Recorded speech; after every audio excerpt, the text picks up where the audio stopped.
If this night walk felt cozy, tap like the way a glowworm blinks, soft, one little light at a time. Subscribe to tuck yourself into the porch swing every time we unfold a new square. And leave a comment. A tiny note for the town hall attic.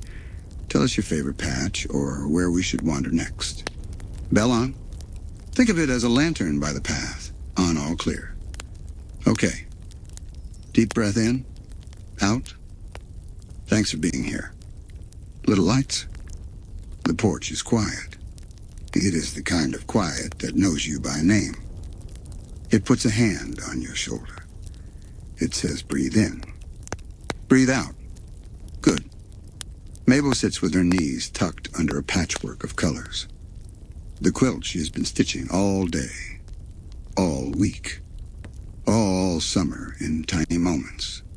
Squares of felt and flannel and ribbon, stars cut from a glitter cloth, buttons shaped like moons, a little slice of pie printed on cotton, a corner of lake blue, a stripe of forest green. She holds the last thread in her fingers. It shines a little in the porch light. The knot is steady. Her hands are steady too. Waddles curls beside her, soft as a warm pillow that snores. His little ears twitch when the crickets play. 1, 2, 3. A time for night. A time for sleep. Dipper is on the step below, a notebook on his lap. A pencil. A small light.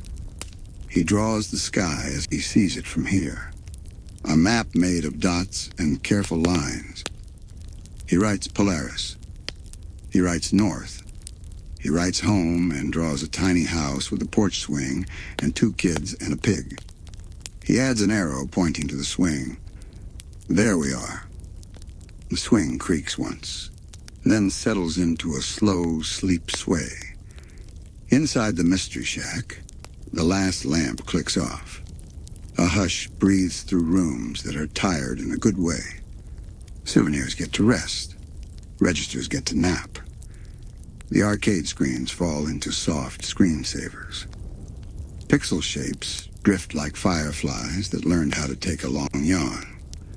Mabel pulls the quilt up to her chin and smiles. Tonight the quilt is finished. Not just a blanket. A map of nights. She has sewn in a little silver thread that runs from patch to patch. When you touch one square, the silver line carries your touch to the next. A sleepy line. A safe line. A path where no one hurries. She taps the corner with the pie. The square glows. Just a little. Like a candle in a window. Like a thought that says, we could go there. Not with feet. With stories. With the slow kind of talking you do when your eyes are getting heavy and your breath knows the way home. Dipper looks up. He sees the glow on her blanket. He grins because he understands. They do not need to stand. They do not need to pack a bag.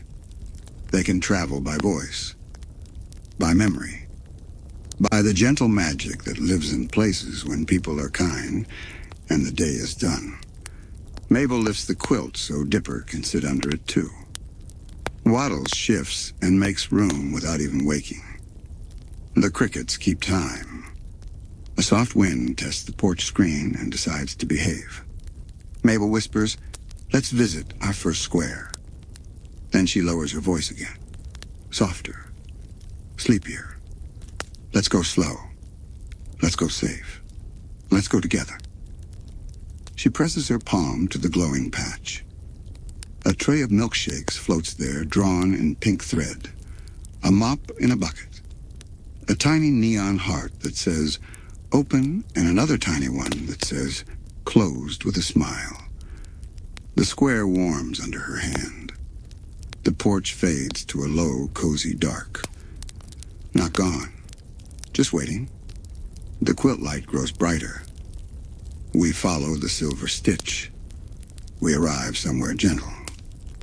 We arrive at Greasy's when the sign just clicked to closed, and the world inside is all mop lines and the last sweet scent of vanilla and cherry and chocolate. It is a quiet the jukebox understands. It is a quiet made of goodbye for now and see you in the morning. We step in very softly. We do not startle the night. We do not wake the pie. The first square opens like a page. We read it together slowly. We do not rush.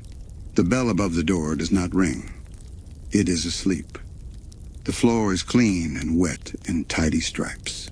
Left to right, top to bottom. Each stripe a path. Each path a wave that settles.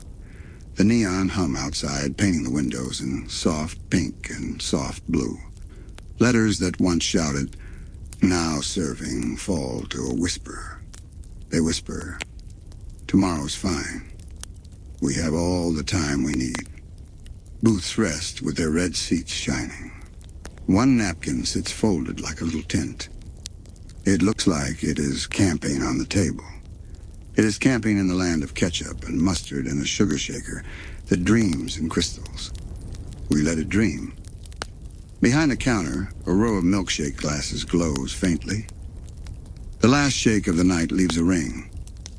Lazy Susan takes a cloth and draws a slow circle. Wipe, wipe. Oh, it becomes a small moon that fades away. She talks to the diner the way you talk to a friend after a long day. Thank you for the rush. Thank you for the laughter. Thank you for making the bell ring. Now rest. Now breathe. In the kitchen, a griddle cools. You can hear it go from tis to sh. A sound that starts with steam and ends like a secret that promises breakfast. The clock on the wall knows how to tick without making noise. It moves the minute hand so carefully you only see where it has been, not where it went. Time likes that. Soft, kind, patient. There is a stool by the end of the counter where someone always sits and tells a story at midnight. Tonight the story is small and gentle. It is a story about losing a button and finding a friend who keeps spare thread. The story says people are good more often than they say. The story says keep a little box for kindness. Label it for later. Take it down when someone knocks. Lazy Susan flips the last menu closed and pats it like a cat. She places it in the stand, and the stand says thank you by standing a little taller. On the jukebox, a tiny green light blinks. Play me. But not loud. Not tonight. She taps the button for a song that sounds like passing clouds.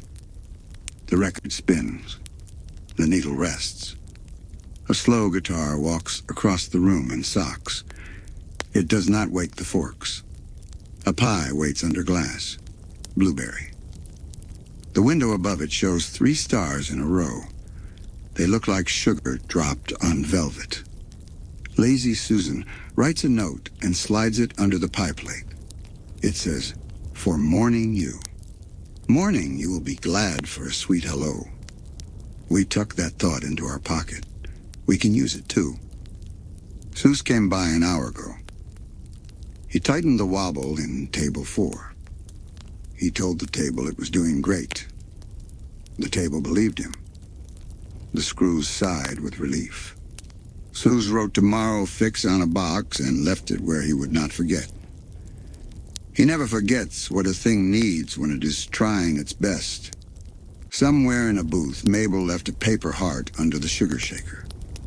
It reads, you are doing the best you can. That is enough. Whoever finds it will smile.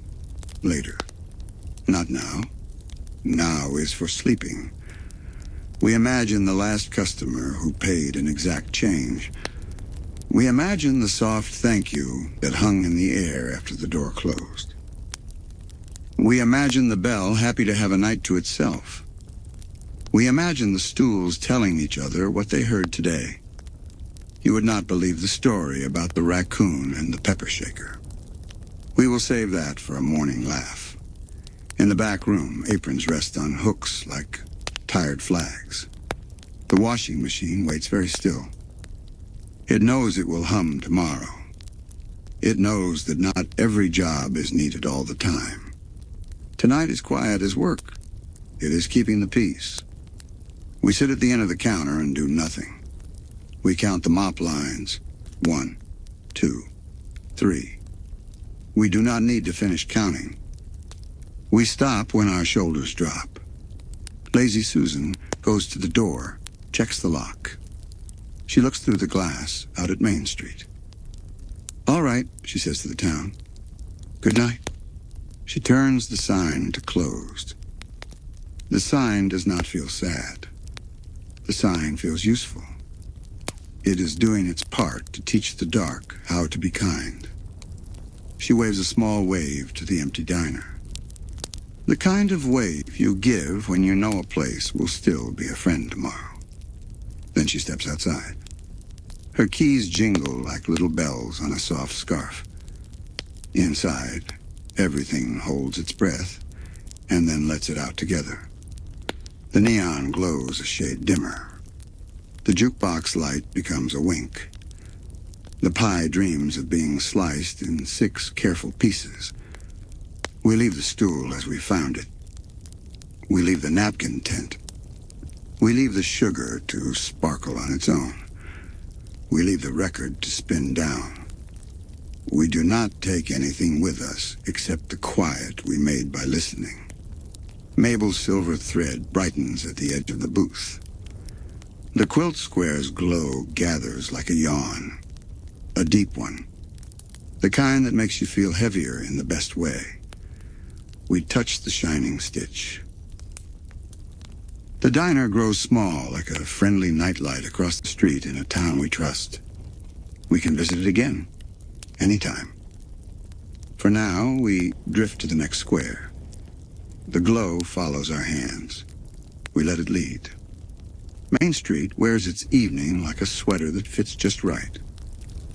Every window is a pocket of gentle light, soft gold, soft honey. A color that tells the street to relax its shoulders. The comic shop has a display of capes on cardboard heroes who are also ready to sleep. They stare bravely at dust motes doing ballet. A sign on the door says New Issue Day, and someone has underlined the word new 3 times as if to say, good things keep arriving even when you are not looking. The Hatter's Nook shows a row of hats resting on round heads.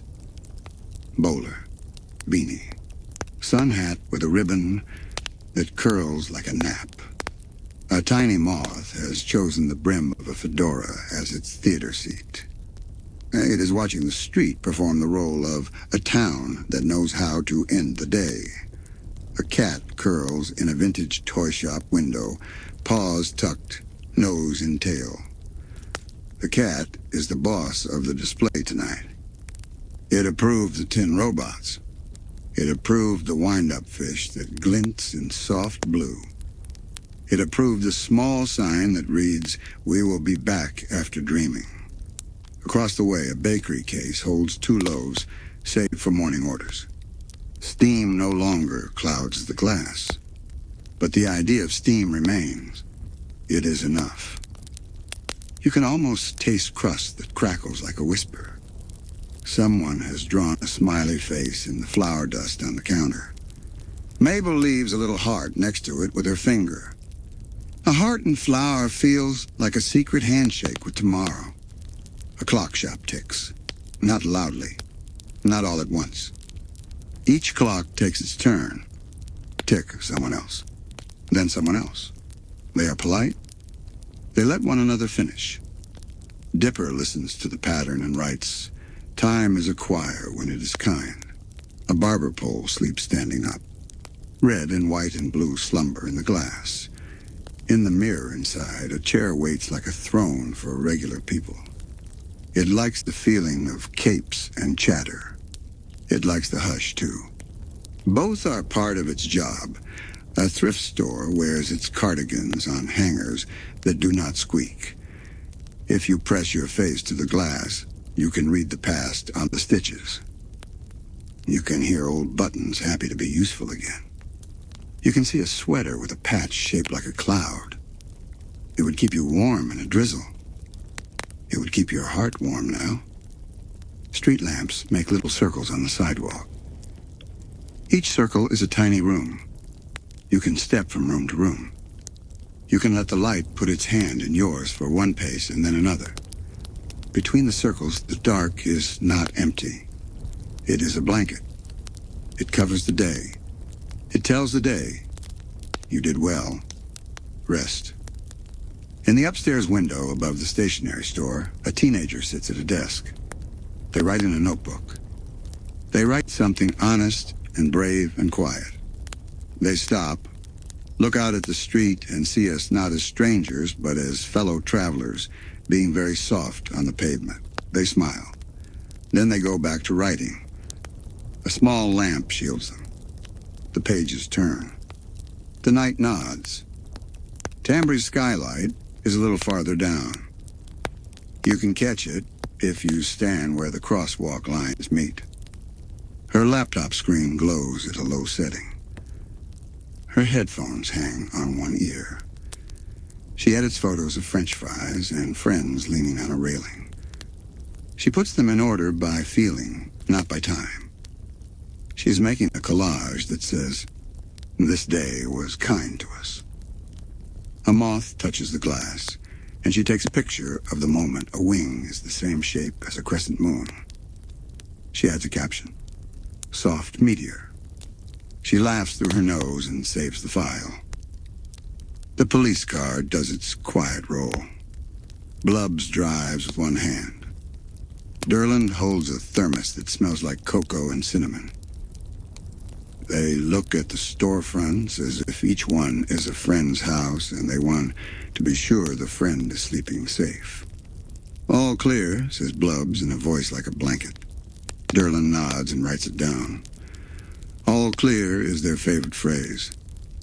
A poster on the notice board invites the town to a morning walk by the lake. There is a drawing of a pine cone wearing sneakers. "You are invited," the poster says, "even if you walk slow. Especially if you walk slow." Mabel sticks a tiny star sticker in the corner. The star says, "Me too." Wind moves. You can see it by the way the flags think and then change their minds. You can hear it by the way the leaves say yes to one another. You can feel it by the way your sleeves get thoughtful for a moment. Wind wrote a note on the street tonight. It says, "Take the long way home." We do. We stop at a bench that knows a lot of stories. Dozens of lunches. Dozens of sunsets. One important phone call. 3 naps. It does not brag about its resume. It just lets us sit. We sit. We do not scroll. We do not plan. We let the light from the window of the bookshop lay over our knees. The book in the display is open to a chapter where 2 friends apologize and then share a blanket on a train. We nod. Yes. That is the kind of story that belongs in a window at night.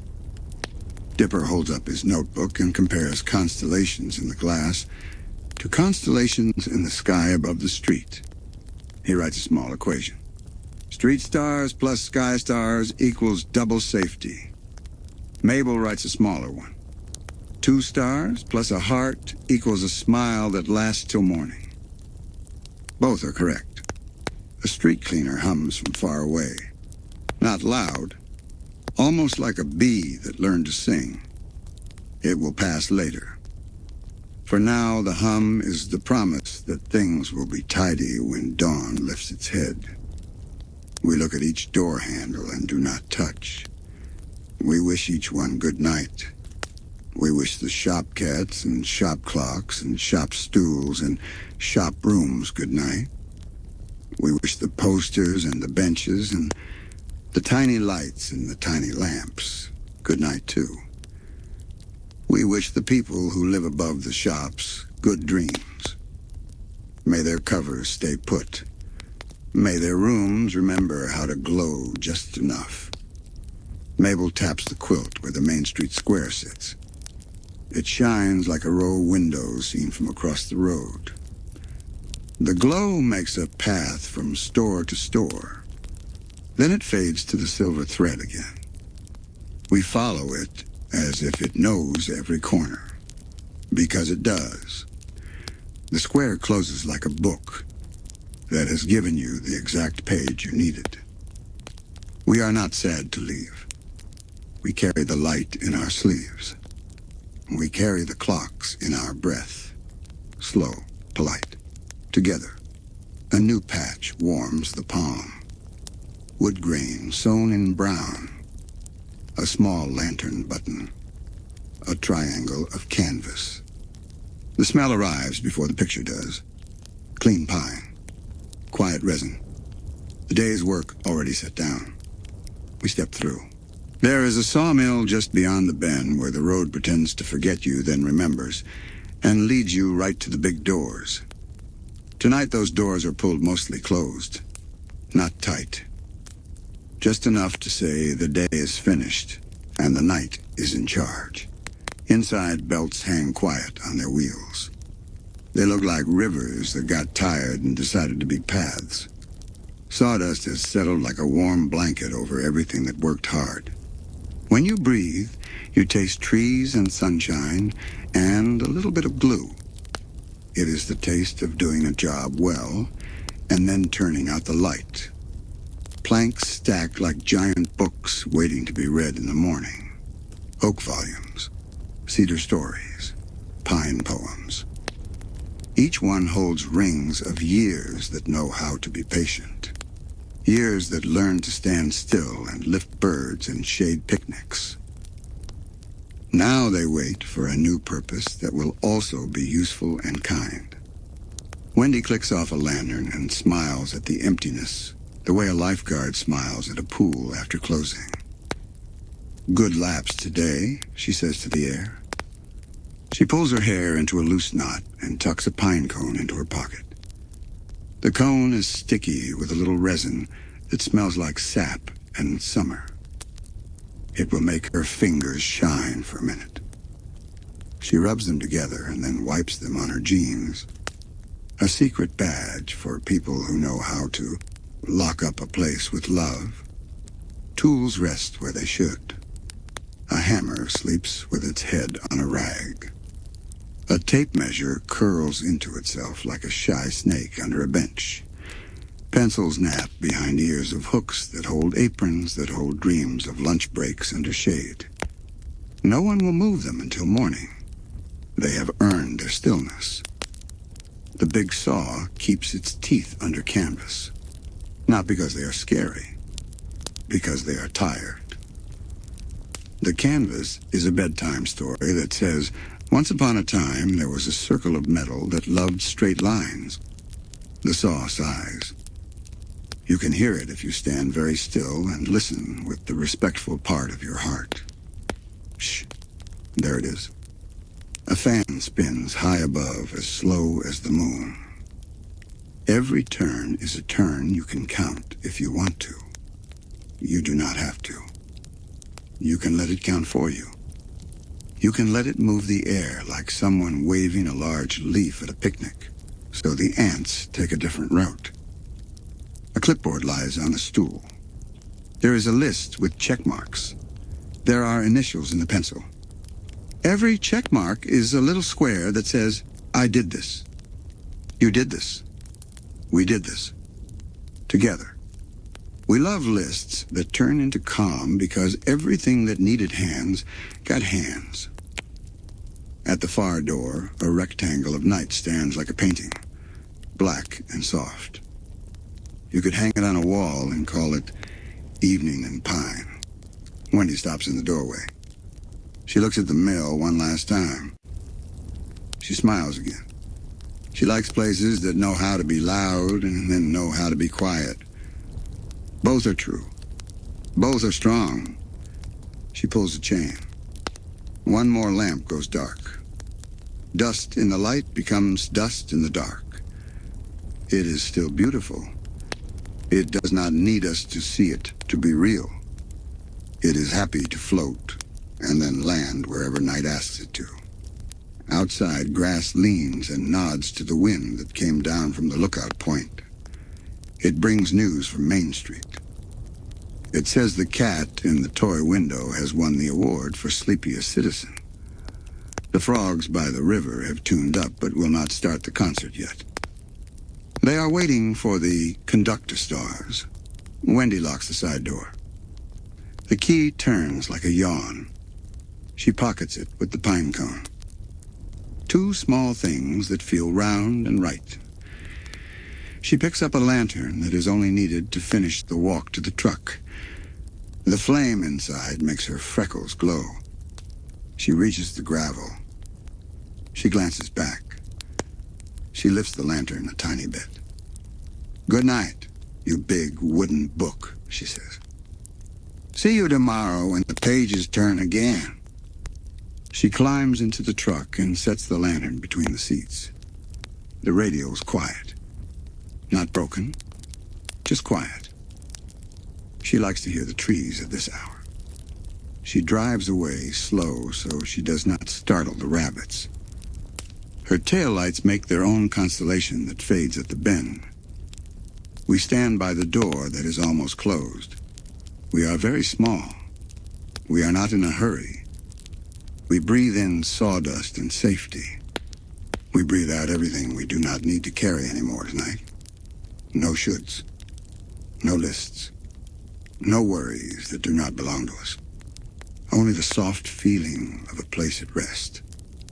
A rope hangs from a pulley. It sways once, twice, then stops. We watch until it is still. We do not rush the stillness. We let it arrive. Somewhere above us, an owl says a number in owl language. It might be counting the planks. It might be counting the stars. It might be counting how many times you remembered to be gentle today. We do not need to know. We trust the owl. It is very good at its job. We touch the canvas on the big saw with our eyes only. We send it a thank you for all the lines it will make that hold roofs on houses and shelves on walls and frames on pictures of families who will look at the frames and say, "This feels like home." We send the belts our best wishes. May your circles be smooth. May your work be safe. May your rest be deep. The quilt warms at our side. The brown patch with the lantern button glows a little through the fabric. It is the kind of glow you could mistake for your own heartbeat under a blanket. Maybe it is both. Heartbeat. Lantern. Night. Story. We step backward without turning around. We keep the mill in our eyes until it turns into a smaller picture. Then a smaller one. Then the silver thread takes our fingers again and we follow it out of the doorway, through the rectangle of night that is now a painting we keep in our chest. As we drift, we feel the quiet from the mill coming with us. It coats our thoughts like dust in a beam of light. It makes everything slower. It makes everything kinder. We arrive back on the porch without a sound. The swing moves once, the way a swing moves when it has a dream about swinging. Waddles makes a little snore that sounds like the word yes. Mabel adjusts the quilt and smiles in her sleep. Dipper's pencil slips to the margin the way a boat slips to a dock. He breathes in. He breathes out. He writes one last word without opening his eyes. Good night. The silver thread waits for the next square. It does not tug. It does not insist. It knows the best journeys happen slowly. It knows the night is a long friend with plenty of time. It knows you are safe here. Close your eyes if you want. Keep them open if you prefer. Either way is fine. We will visit the next place whenever you're ready. After another breath. After another small quiet. We are held by the quilt. We are held by the porch. We are held by a town that knows how to be gentle when the stars come out. We rest here. We do not hurry. We let the glow dim to a hush, and the hush learns our names. The quilt's silver thread curves like a road seen from high above. A tiny stitched bus waits at the edge of a patch, the color of twilight. Mabel presses her palm to the window sewn from satin. Light spills through her fingers like tea. We arrive at the depot where Route 23 rests. The building is small and kind. A clock with round numbers blinks a sleepy dot between hours. A bench made from old floorboards leans back a little so your shoulders can remember how to drop. There is a smell of warm oil and bubble gum and rain that dried earlier and left its memory behind. The last driver of the night is here. Cap low. Notebook open. He writes jokes he will try tomorrow for passengers who look like they need an unexpected smile. Why did the transfer cross the road? He snorts at himself and crosses it out. He writes another. He does not hurry the humor. Some laughter needs to be brewed slow. The bus waits with its door folded shut, like hands at rest. It breathes in the way machines do when the day is done. Not a heavy sound. Just a small sigh from vents that cooled 100 stories this afternoon. We step up, quiet as dust. Inside, soft seats hold the shape of people who told them secrets. A backpack indentation. A nap print where a head leaned and found peace between one stop and the next. A small glitter sticker on a window that says, "You are here." It points everywhere. Someone has left a book tucked between cushions. A mystery with a solved ending. A receipt marks the last page read. Milk, cardamom, yarn. We nod. A good list. The best endings know how to fold into shopping. The driver runs a cloth over the steering wheel. Not because it needs to shine tonight, well, because the touch says thank you. He taps the horn once, the way you pat a dog before it naps in a sunny square. The horn does not make a sound. It knows to dream instead. Above the aisle, a map of the route glows faint. Tiny dots mark stops with names that feel like lullabies. Pinecone and Third. Bellflower Steps. Old Mill Turn. Lookout Bend. Lakefront. Mystery Shack Road. We trace the line with a fingertip and feel a whole day remembered. A child going to a lesson with a violin case bigger than hope. A baker carrying boxes that smell like morning. Two friends who said real things in voices just loud enough for honesty to hear. A tourist who stood when the sign said next and sat when a woman with a cane boarded without thinking because kindness had the faster reflex. The driver flips one switch. The bus sings its tiniest electric song. He flips it back. Silence returns like a tide that only rises to comfort. There is a cord you can pull when you want to stop. We tug it gently and let it go. No bell. Only the awareness that you could ask when you need to. It is good to know you can ask. We breathe easier because the cord exists. Dipper sits halfway back and looks out the window. The glass is a mirror that prefers to show the night instead of his face. He sees the reflection of Main Street lights blending with real stars beyond. He writes, overlay of lights equals two maps agreeing. He underlines agreeing. Mabel finds a lost mitten on the floor. It is tiny and striped and brave. She puts it on the armrest so it looks like a wave in case its owner returns tomorrow. Waddles considers the mitten and then nudges it with his nose into a better wave. A wave with attitude.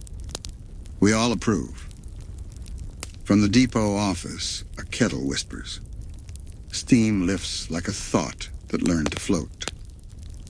The driver pours cocoa into a paper cup and holds it near his chest as if warming the place inside where stories wait. He steps onto the bus and places the cup in a holder he made from a jar ring and tape. It fits perfectly. He seems pleased. We are pleased too. He sits. He writes one more line. All clear. He dates it. He draws a small star. He closes the notebook and taps it twice. That is his ritual. We each have our own. The bus windows fog a little. We draw a heart. We draw a pine tree. We draw a round pig with a crown because some kings snore, and that is a noble truth. The fog fades and takes our drawings into its pocket. We are glad they lived even for a moment. Lights in the depot click to low.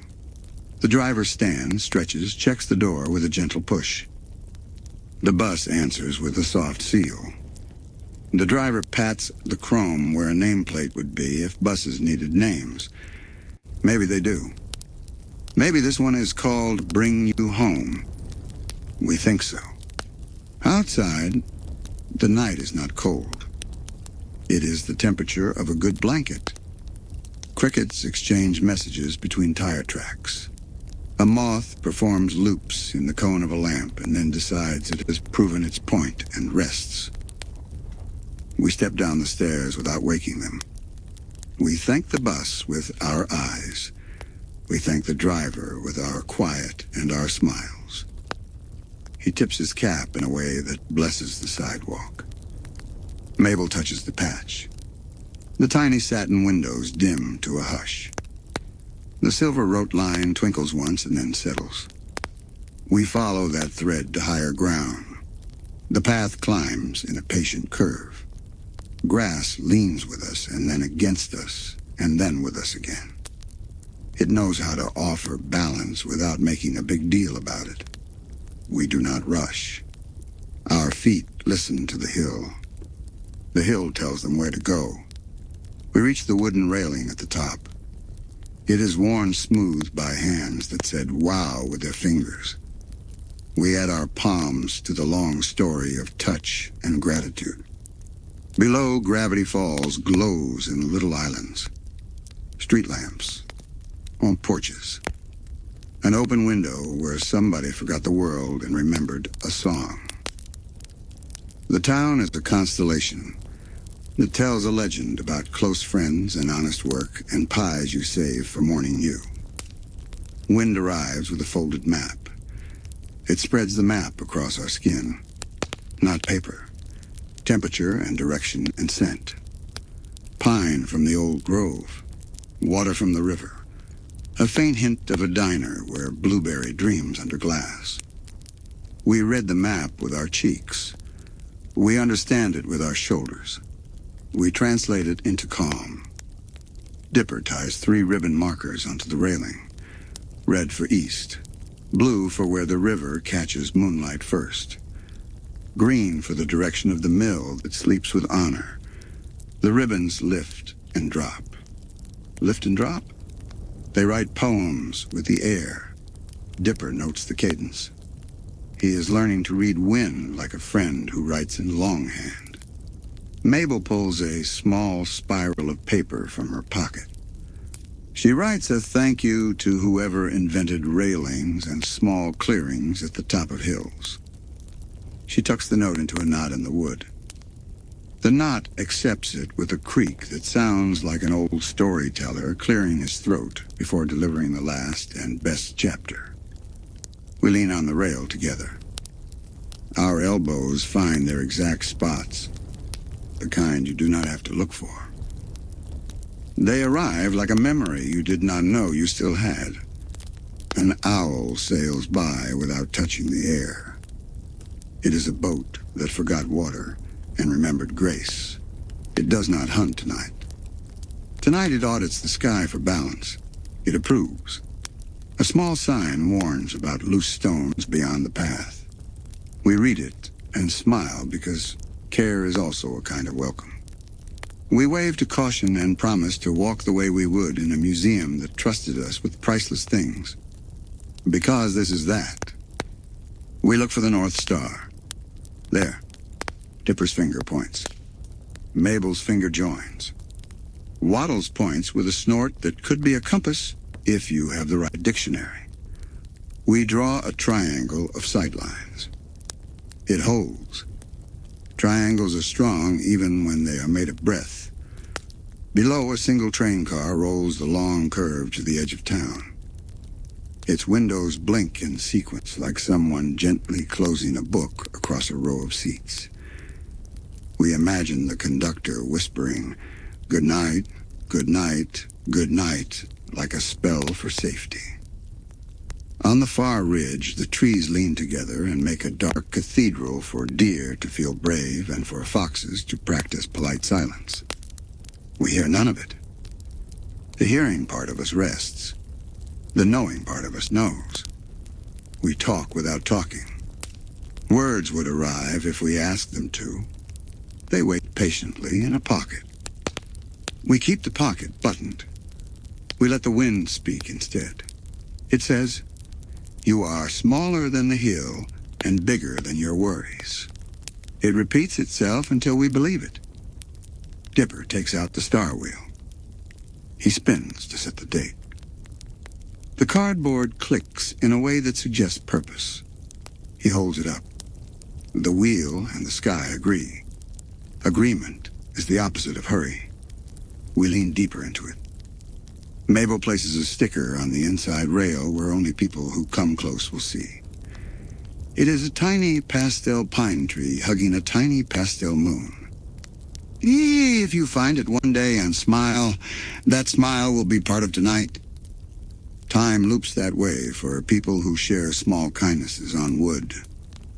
The breeze decides to tune the hill. Tall grass makes violin bow sounds. A signpost hums like a bottle you blow across. Our sleeves rustle like paper programs before a concert begins.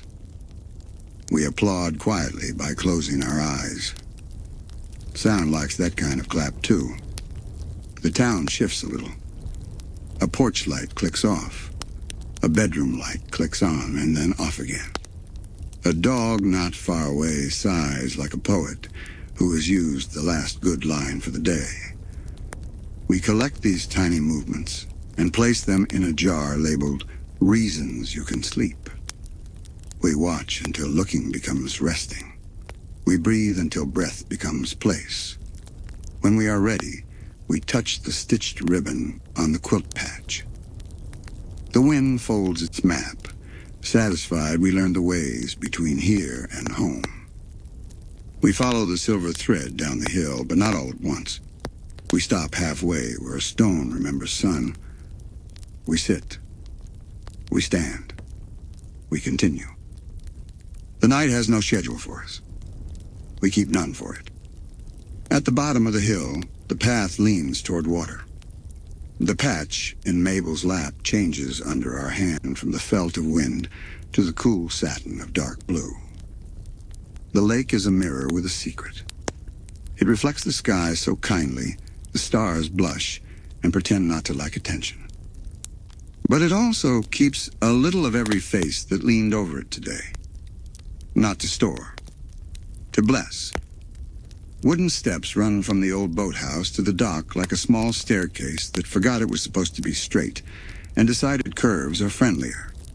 We step down. The boards creak in confession. They admit they enjoyed being warm at noon. They admit they like this cool time, too. We absolve them. We like both as well. The dock moves the way a lullaby moves. Barely. Enough to remind you that water carries and never complains. Mabel sits with her legs over the side. Her heels make little sound shapes on the surface. She tries to write her name with ripples. The letters agree to begin, and then they decide to be circles instead. This is fine. Circles are names for everything. Dipper sorts a handful of smooth stones by feel. Flat, flatter. flattest. He chooses one that feels like a rectangle that forgot corners. He weighs it in his palm. He measures the arc with his shoulder. He lets it go. 1 skip. 2. 3. 4. 5. The stone becomes a tiny planet visiting the lake's atmosphere. Then it becomes a citizen of depths. We offer a formal farewell. It's served bravely. Waddles sniffs the edge and leans far enough to worry us and then not far enough to fall. He snorts a bubble. The bubble pops with a polite hello. He appears satisfied with his science. Lights across the lake mark cabins like distant freckles. A window brightens and then dims. The sound of a screen door hushes and then clicks. Someone laughs. Someone yawns. The night collects these things, wraps them in towels, and keeps them warm. Lily pads drift like stamps that have already been postmarked by the moon. On one of them, a tiny light flickers. Not firefly. Something else the lake does when it feels playful, and the temperature is correct, and the air has promised to be gentle. We do not analyze it. We let the glow be shy. There is a rope coiled near the boathouse. It sleeps in loops the way a cat sleeps in commas. Dipper straightens one loop and then, thinking better, restores it to its nap. He writes, "Respect the coil," in the margin. Someone has left a towel over the rail. It smells like sun that has become memory. We fold it carefully so the person who returns tomorrow will feel a small, unexpected kindness hiding in an ordinary moment. Those are the best kinds. We try another stone. It skitters left. It skitters right. It forgets how to be obedient and decides to be cheerful instead. We clap silently for the performance. Mabel hums a tune the merfolk taught the underside of the dock on nights when they rise to sing between pilings. It has only 4 notes. The notes repeat until repetition becomes comfort and then becomes a pillow. We count the wooden posts that hold the dock. We lose track. We feel no shame. Numbers are soft when they float. A breeze arrives wearing lake air. It builds a small house in our hair and invites calm to live there. Calm signs the lease. Rent is 1 deep breath per minute. We can afford that. The moon slides through a cloud and pretends it did not. We pretend we did not notice the pretending. Everyone gets to play at night. We take a final stone. We pass it from hand to hand. We give it a wish. Not a big wish. A gentle one about keeping what is already good safe and close. We send it. The skips count themselves. We hear 5 or 6 or maybe 7. We do not argue with the numbers. They did their best. We stand. The dock says stay. We say we will come back. The dock believes us. We climb the steps in fewer moves than we descended. Some paths are shorter on the way up when your heart feels full. At the top, the quilt warms. The blue patch softens. Silver thread pulls like a tide. It guides us through trees that know where we belong when midnight has learned our names. We follow the path to a wooden house that wakes early and sleeps well. A house with a roof that has heard laughter in every weather and kept it for rainy days. A house that sells mysteries in the daylight and lends quiet at night without charging a thing. Arcade on standby. The porch boards welcome us with the creak that means hello in old timber. A single bug buzzes, decides against it, and tucks itself under a railing where the world is simpler. Inside, the gift shop is a cave of patient shapes. Snow globes dim to embers.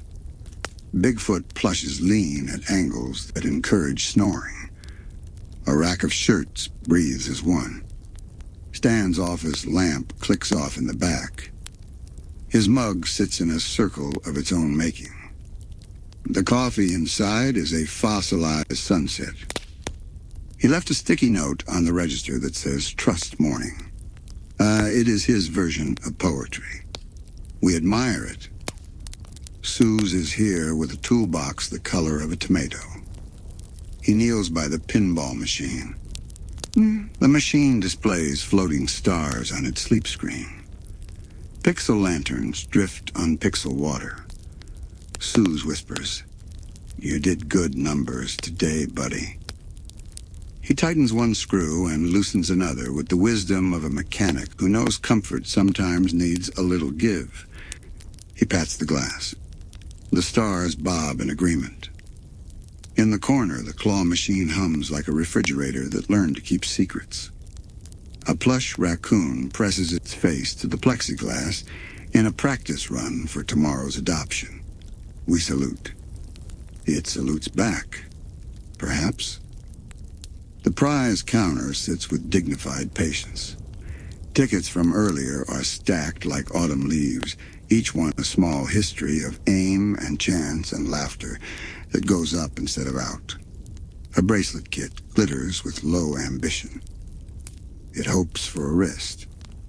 It is okay, waiting. The shack's ceiling fan moves at the speed of an old story that still lands. One blade has a chip shaped like Oregon. We stare at it until discovering shapes becomes sleepier than looking. Ford passes the doorway with a book tucked under his arm. He does not see us. He walks like an idea learning to wear slippers. He pauses by the window and watches the forest breathe. Then he nods to no one and continues to the study, where lamps have agreed to be scholars and not show-offs. Wendy's jacket hangs on a hook near the back entrance. It smells faintly of cedar and wind. A pine cone rests on the windowsill. She left it earlier without flavoring the gesture with words. The cone is its own sentence. In the kitchen, a fridge hums to remind jars of jam to keep their courage. A loaf of bread that looks like a friendly cloud waits for tomorrow's slicing. The knife knows how to be safe when children are near. It is sleeping in a drawer with the dignity of a retired sword. The upstairs hallway holds pictures that glow a little in passing. Not actual glow, memory glow. Mabel at a fair with cotton candy as big as her face.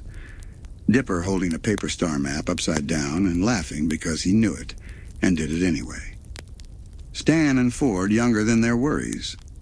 Sue's heroically holding 4 funnel cakes and discovering the limits of heroism. We look until looking turns into fun is too heavy to carry. We set it down carefully where it will not break. We return to the arcade. Seuss is putting a label on a box. Tomorrow fix. His handwriting is a parade of cheerful rectangles. He straightens the label, although it was already straight. He stands. He stretches. He looks around as if congratulating the machines one by one. "Good game," he says softly. "Good game," they answer by being quiet with pride. He flips the strip of switches. One by one, screens blink to dark, each leaving a comet trail of afterglow that becomes a tiny memory stuck to the inside of our eyelids for later. He leaves one machine on its sleep mode. Pixel fireflies float across a pixel meadow.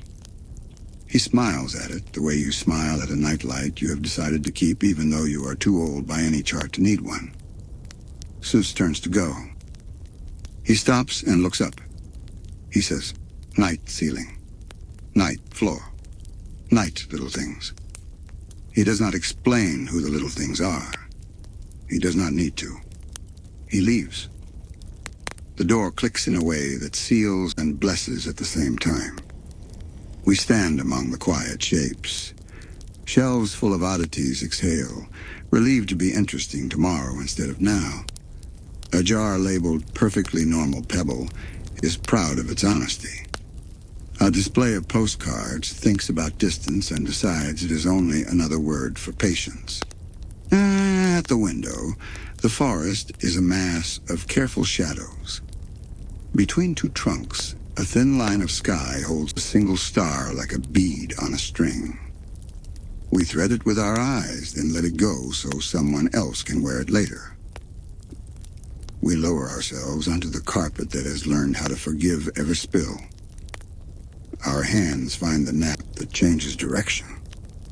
We smooth it one way and then the other. We make patterns that do not need to stay. The shack listens to our breathing and matches it. A building can do that when enough nights teach it the rhythm of the people who love it. It is a hum behind the hum, a hush behind the hush. It says, you can be small here. You can be safe here. You can sleep here even with the lights out because we left one very soft light on inside the air, and it is called belonging. We believe the shack. We stand. We touch the side of the pinball machine just above the plunger, exactly where hundreds of hopeful hands have rested. We do not make a wish. We thank the wishes that were made earlier and are now folded away neatly in the cabinet of outcomes. On the counter, a small bell sits, the one that rings when you need service. No one touches it. Service is asleep and deserves its rest as much as anyone. We step to the door. We turn the open sign to the side that means sleep. We hang a scrap of paper below it with Mabel's handwriting. Back after dreaming. We secure it with two pieces of tape that cross like a hug. Outside, the night is exactly as wide as our arms. We stretch. It stretches. Agreement again. We cross the porch and pause where the swing remembers us. Waddles circles twice and chooses a floorboard spot that has been warmed by a million sunsets. We sit. We breathe. The quilt in Mabel's lap dims to a satisfied glow. Silver thread curl like a cat that has done enough exploring for now. We look at each other without needing words. We look at the town without needing plans. We look at the sky without needing to count. We know the next squares will wait. We know the night understands patience better than any book we will ever read. Mabel closes her eyes. Dipper closes his, then opens them for 1 second to memorize the exact way the porch light makes a halo on her hair. He closes them again. Everything that hums lowers its volume by one more small degree. The shack, the forest, the crickets, the river, us. The silver thread rests, the quilt rests, the world rests. And we drift safely to wherever the next soft square will open when the story decides to breathe again. The quilt warms where a soft green square lives. Mabel touches a stitched leaf. Silver thread brightens like dew. We follow. Glass holds the night like a breath you don't want to lose. A greenhouse waits behind a long hedge in a short path of pebbles that sound like polite applause when you step. Inside, the air is gentle and awake. Not bright awake. Plant awake. Slow. Listening. Mister's whisper on a timer. Tick. Soft cloud. Tick. Softer cloud. The sound lands on your shoulders and melts. Moonlight lays its hands on the panes. Every streak is a memory of rain. Every clean diamond of glass is a promise to morning. Pacifica is here in slippers. Hair up with a ribbon the color of quiet gold. She does not clink or clatter. She moves like someone who has learned to speak plant. Her hands learn the shape of leaves before they touch them. She talks at a level soft enough to keep secrets yawning. Good job, she tells a vine that has found its way to a string. The vine blushes in green. She ties a velvet loop, never tight, just supportive. The knot is a hug with room to grow. Labels stand in tiny rows, polite as place cards, at a celebration only night gets to attend. Night blooming cereus. Moonbell. Lavender for nerves for good pillows. Blue star fern. A tray of seedlings labeled first tries. A notebook on the potting bench reads like a prayer written in pencil. Water can. Measuring cup.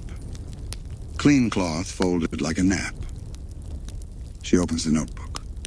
Tonight's log. Miss Cycle steady. Humor the fern, likes compliments. Try the velvet ribbon on the jasmine. It's shy about the trellis. Save one leaf for Mabel's journal. She smiles as she writes Mabel. Her handwriting rounds out on the bee as if it too is getting sleepy. A moth with stained glass wings visits the lamp and then, liking the light it finds in flowers better, drifts to a white bloom that opened exactly at midnight, the way a book opens to your favorite line when you need it most. The bloom looks like a star teaching itself to be a teacup. Pacifica pinches one brown tip with the kindness of a librarian, helping a page turn. Snip. The plant answers by breathing deeper. You can't see it. You can feel it. She tucks a music box on the bench and turns the key just once. Not a song, just a memory of one. Enough to let porcelain bells ring on the edge of thought. Enough to tell roots it is safe to rest and safe to reach. Across the glass, the estate sleeps in neat lines and long shadows. But here geometry soften. Grids are trellises, columns are tree trunks. Lanterns hung earlier, tiny ones, golden, become fireflies that decided to stay. Mabel appears at the door with a knock only polite people can hear. 2 knuckles. No rush. Pacifica lifts the latch, lets her in, and the greenhouse adds another heart to its humidity. Leaf trade? Mabel whispers, holding open her journal where a square waits, blank, hopeful. Pacifica nods, scissors in hand, serious as a jeweler. She chooses a perfect leaf from the lavender. Not the biggest, the calmest. She lays it on a page. Mabel presses gently with the back of her palm like sealing a letter you want to arrive whole. The lavender releases a breath like a bedtime story. Waddles pads in, immediately becoming an expert in the field of cool stone tiles. He settles like a loaf that learned manners, nose and paws, snore set to low. They walk the aisles. A patch of moss sits in a shallow tray, velvet enough to tempt the moon to nap. Mabel touches it with one fingertip and then places that fingertip to her cheek. Cool. Earth cool. Pacifica writes, Mabel test. Successful in the log and closes it before the smile can evaporate. At the back, a copper sink collects droplets with the patience of an old friend counting blessings. Pacifica rinses clippers. She dries them with a towel that smells like lemon and the word new. Tools like to be thanked. That's how they become heirlooms. On a low shelf, a pot of shy jasmine hides under leaves, pretending it doesn't like music. Pacifica ties a soft ribbon near the stem. Only if you want, she says. Only if it helps. The plant agrees tomorrow. But you can feel the yes forming. They stop by the night-blooming cereus. The bud has been promising for days. Tonight, it is a story that remembers its beginning and decides to show the middle. Pacifica and Mabel say nothing so the flower can talk. It opens in slow applause. Petal, petal, petala, a round of quiet claps for just being here. Pacifica slips a tiny bell on the trellis wire. When the next breeze passes, it will tell the flower the time. Flowers never need the exact time, only the kind. On a small stool, there is a box labeled Gifts for Tomorrow. Seed packets, cuttings and water. A card addressed to Tambry. Try the fern. It edits the air. Another to Seuss. This succulent is good at listening. A third plain envelope. for whoever needs green. Mabel adds a heart sticker to that envelope and writes, "Psst, you." Pacifica looks away so the envelope can blush. They stand at the door together. Two shapes in one rectangle of light. They look back as if they have to count their blessings, and the room is made of them. "Good night," Pacifica tells every leaf without pointing. "Grow if you want. Rest if you want more. That is the rule here. It works for people too." She turns the lamp low. The greenhouse glows like a held breath, then releases it. The panes show the moon having second thoughts about hiding. It decides to stay. Outside, the hedge seems taller than before. Not because it grew, because kindness makes everything feel bigger and safer. The quilt's green patch dims, leaf veins fading to hush. We follow the silver thread out to the lane where two slow headlights write careful lines on the road and keep them straight, because that is their job and they love to do it well. A thermos cap turns with a sound like a small planet finding its orbit. Steam curls. Coco breathes. A notebook waits on a knee. The patrol car hums at the volume of trust. Blubbs drives, one hand comfortable on the wheel, the other speaking with a finger to the map when needed. Derlin points out shapes clouds make even at night. Submarine. Cake. Mostly cake. They agree quietly and write, "All clear, cake-shaped moon." The radio whispers in a language of numbers and names. No emergencies. No hurry. Just check-ins that sound like goodnight kisses from a distance. Dispatch laughs once somewhere between words. Even the base is cozy tonight. They roll past Main Street. Windows remember them and relax. Blubbs checks the bakery door for the 10th time this week. Secure. He nods. Derlin draws a star next to secure in the log, then draws a tiny frosting swirl on the star because he is an artist, and this is his medium. They drift to the school, where swing sets hold still as if practicing patience. A banner from last weekend's game forgets to flap. It is content being a memory. Blubb scans the field. Derlin sips cocoa and makes a satisfied mem that fills the car like a blanket being shaken and settled. On the hill by the water tower, coyotes hold a meeting about shadows. The officers let them own the minutes. Wild things need minutes too. Blubbs writes, "Shared sky, no action required." They pass the bus depot. Route 23 sits like a ship in port. The driver waves with a two-finger salute. Derlin waves back using his whole hand as if greeting a parade. Parades deserve it, whether they are two fingers or an entire town. A raccoon tiptoes across the crosswalk. Blubbs flicks the headlights to gentle. Derlin whispers, "Good job, citizen," into the cup holder as if it were a microphone. The raccoon stops smack in the middle to wash its face and then proceeds, dignity restored by whatever raccoons think dignity is. They let it finish. "All clear, bandit bath." They slow near the old sawmill. A padlock gleams, content with its purpose. The smell of pine is a ghost in the best way. Friendly, helpful, not here to scare, only to say this is a place that works hard when it is time and rests properly when it is not. Blubb scribbles a line. "Mill," tucked in. Derland adds a smiley wearing a hard hat. Teamwork is their brand. Past the lake, their tires whisper on gravel.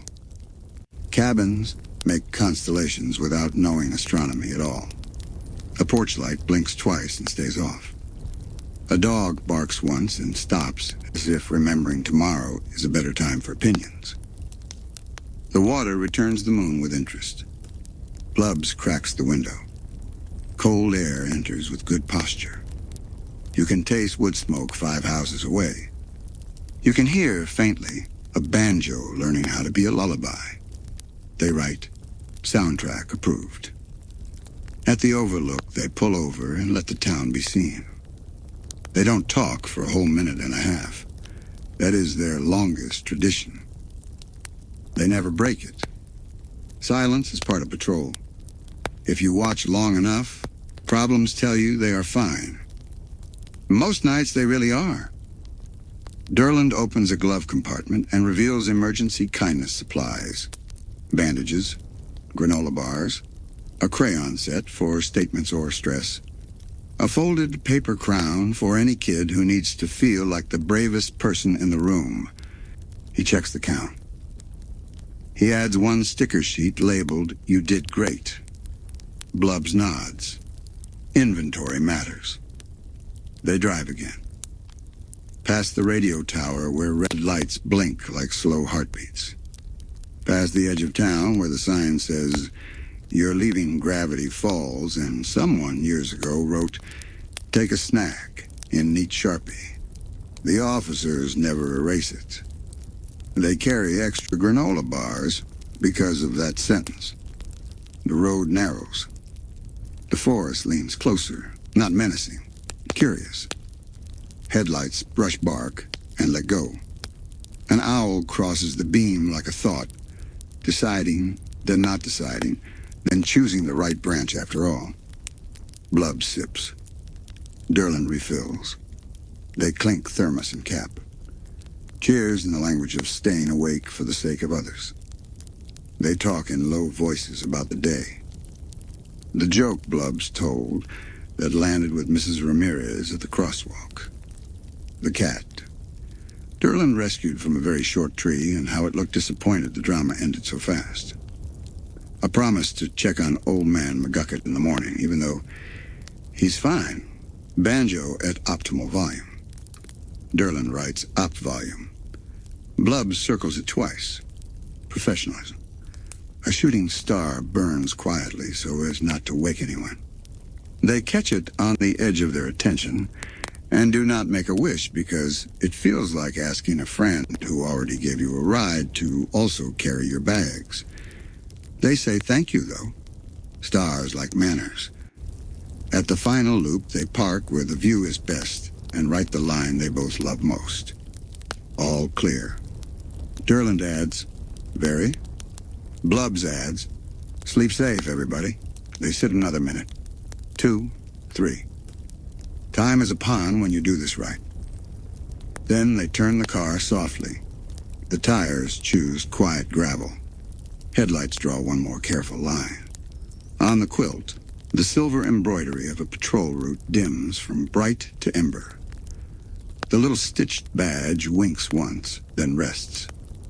We follow the thread to an upstairs window where a blue glow hides under a blanket of skylight, and a girl edits the day until it becomes a lullaby you can see. Her room is a small planet with a glass lid. The sky sits right on top of it, face pressed to the window like a friend who doesn't mind smudges. Tambry works with the volume on hush. Laptop open. Battery at enough. She likes the middle of the gauge. It feels like a promise and not a warning. Photos scatter on her screen like soft stars waiting to be connected. She has folders named by feeling. Golden snacks, bench laughs, window quiet, people in hats that worked for them, midnight green. She drags, she drops, she breathes. A string of lights runs along the wall and refuses to be trendy. It is sincere. It is there to keep corners from feeling left out. One bulb flickers on the beat of something gentle only it can hear. She leans toward the skylight. A moth taps once, checks her out, and leaves a message in wing language. Tambry gets it. Travel safe, she texts back, by which she means she smiles. Her phone lies face down. Group chat bubbles pile up politely against the do not disturb. Later. Love you, later. Tonight is for edits that slow your heart without making you sad. She trims a video of soda fizz beside a street lamp and the fizz looks like laughter turned into weather. She cuts right before the loud bit because the night asked for that. She lays a lo-fi beat under it and drops the volume until it's more memory than music. She types a caption. Bubbles are just tiny lights practicing. She laughs only with her nose again. That counts. On the desk, a tea mug cooled into the perfect shape of a second chow. She finishes it. She's fine with room temperature hope. The mug says, "Be nice. Future you is watching." The mug always wins argument. Tambry opens a folder. Midnight green. A photo of Pacifica's greenhouse glows like breathing. Another of Mabel holding a lavender leaf as if it might tell a secret if you don't scare it. She adds grain. She lowers highlights. She lets the black stay soft so shadows don't feel bossed around. In the corner, a potted fern nods. She didn't believe plants liked edits until this one started growing toward the screen whenever she color-corrected greens. She Googled, "Is my fern supportive?" once, and then closed the tab because she'd rather just believe it. She drags footage of the bus sign flipping to closed. She cuts to Main Street windows. She cuts to Lookout Point ribbon. The sequence becomes a breathing exercise. In with the sign. Out with the windows. In with the ribbons. Out with the lake. She sets crossfades to the speed of forgiveness. Through the skylight, Orion leans on the frame like he works here. Tambry pretends not to notice because she can't afford employees with belt sparkles. Still, it's nice when constellations stop by. A notification sneaks under the do not disturb with a very polite ping. She glances. It's the DJ from KGF asking for a track picture to pair with late-night dedications. Tambry drops a photo of the bottle harp fence into a fresh edit, pulls the highs down, adds a water hiss from an old clip labeled River Sa for soft, and exports. File name for dash quilts dash and dash comets dot mp4. She smiles. Send. She checks her notes for tomorrow. Shoot the frog choir if they're hiring. Ask Suze if pinball has a dream mode. More bench laughs, fewer tripping hazards. Lens wipe. Always lens wipe. Her chair squeaks a little, and then apologizes by being comfortable. She forgives it immediately and offers the chair a stretched leg in truce. A breeze passes over the skylight and presses a palm print made of temperature. Tambry switches to the voiceover track and whispers. No mic. Just practice. Tonight we keep the town slow. She tests cadence with breath, not metronome. In a line, out, line. Silence. She places the silence like a gemstone you can't see, but you know it's there. She drops a clip of a mitt on a bus armrest, waving like a small, brave parade. She lets it run 1 second longer than correct, because correct doesn't tuck you in. Kind does. The clock on her wall wants to tick. She told it not to. Now it winks, once every minute, just to say it's okay. I'm here if you need me. You probably don't. She sends a DM to the group. New cut, slow one. No jump bits. Add your sleepy vids, if you got 'em. Mabel returns a sticker of a pine tree hugging a moon. Suze replies with, on it my dude, tomorrow me, and 5-star emojis arranged into a smile.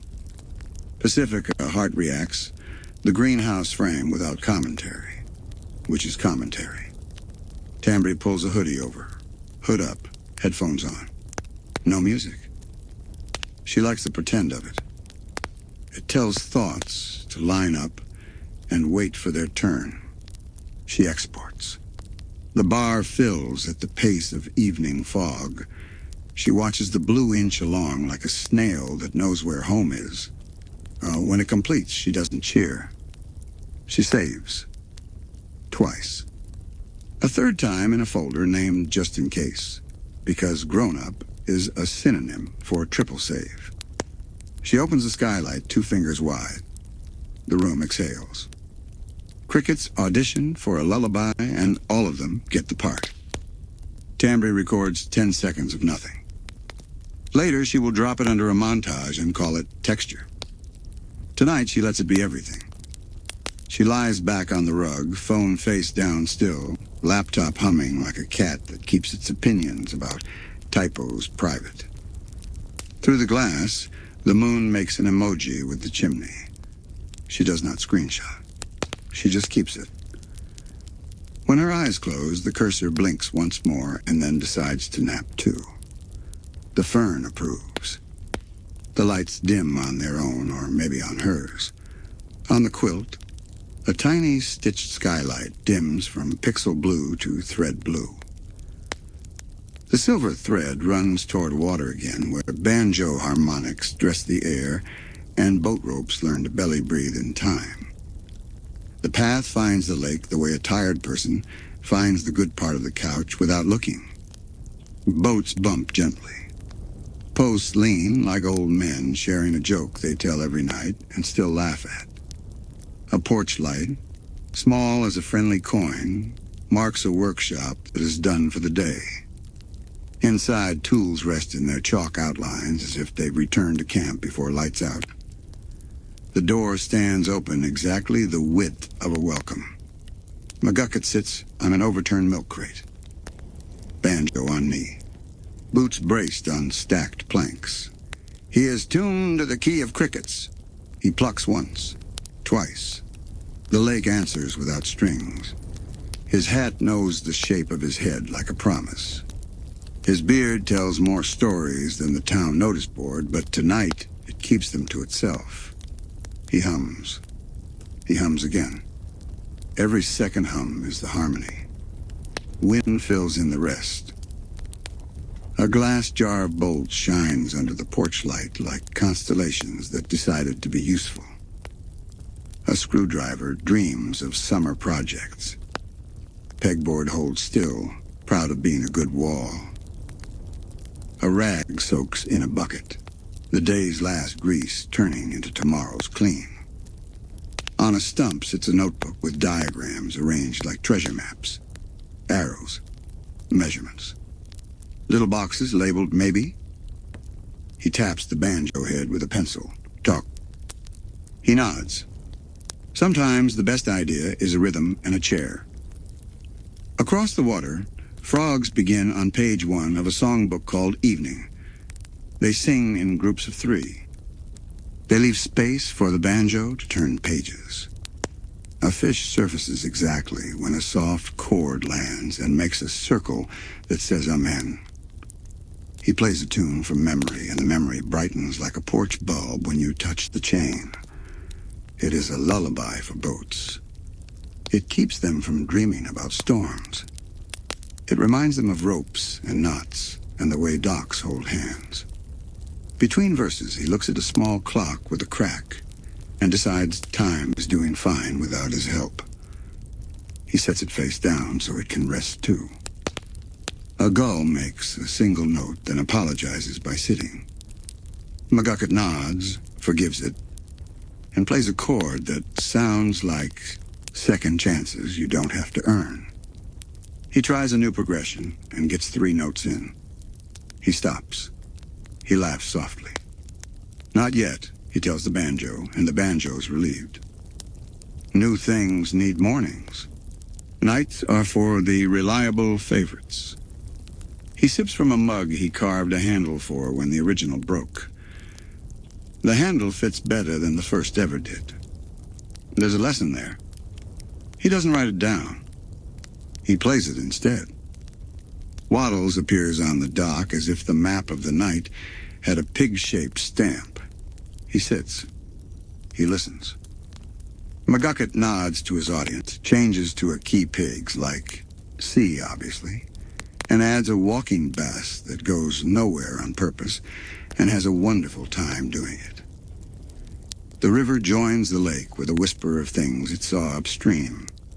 a mitten waving from a bus, a ribbon telling the wind what direction feels like hope, a greenhouse breath holding a lavender leaf in a book. Water is a gossip, but only says the nice parts. A skiff nudges the dock and the rope exhales. McGucket taps his heel. Tap. Tap. No rush. He isn't counting time. He's thanking it.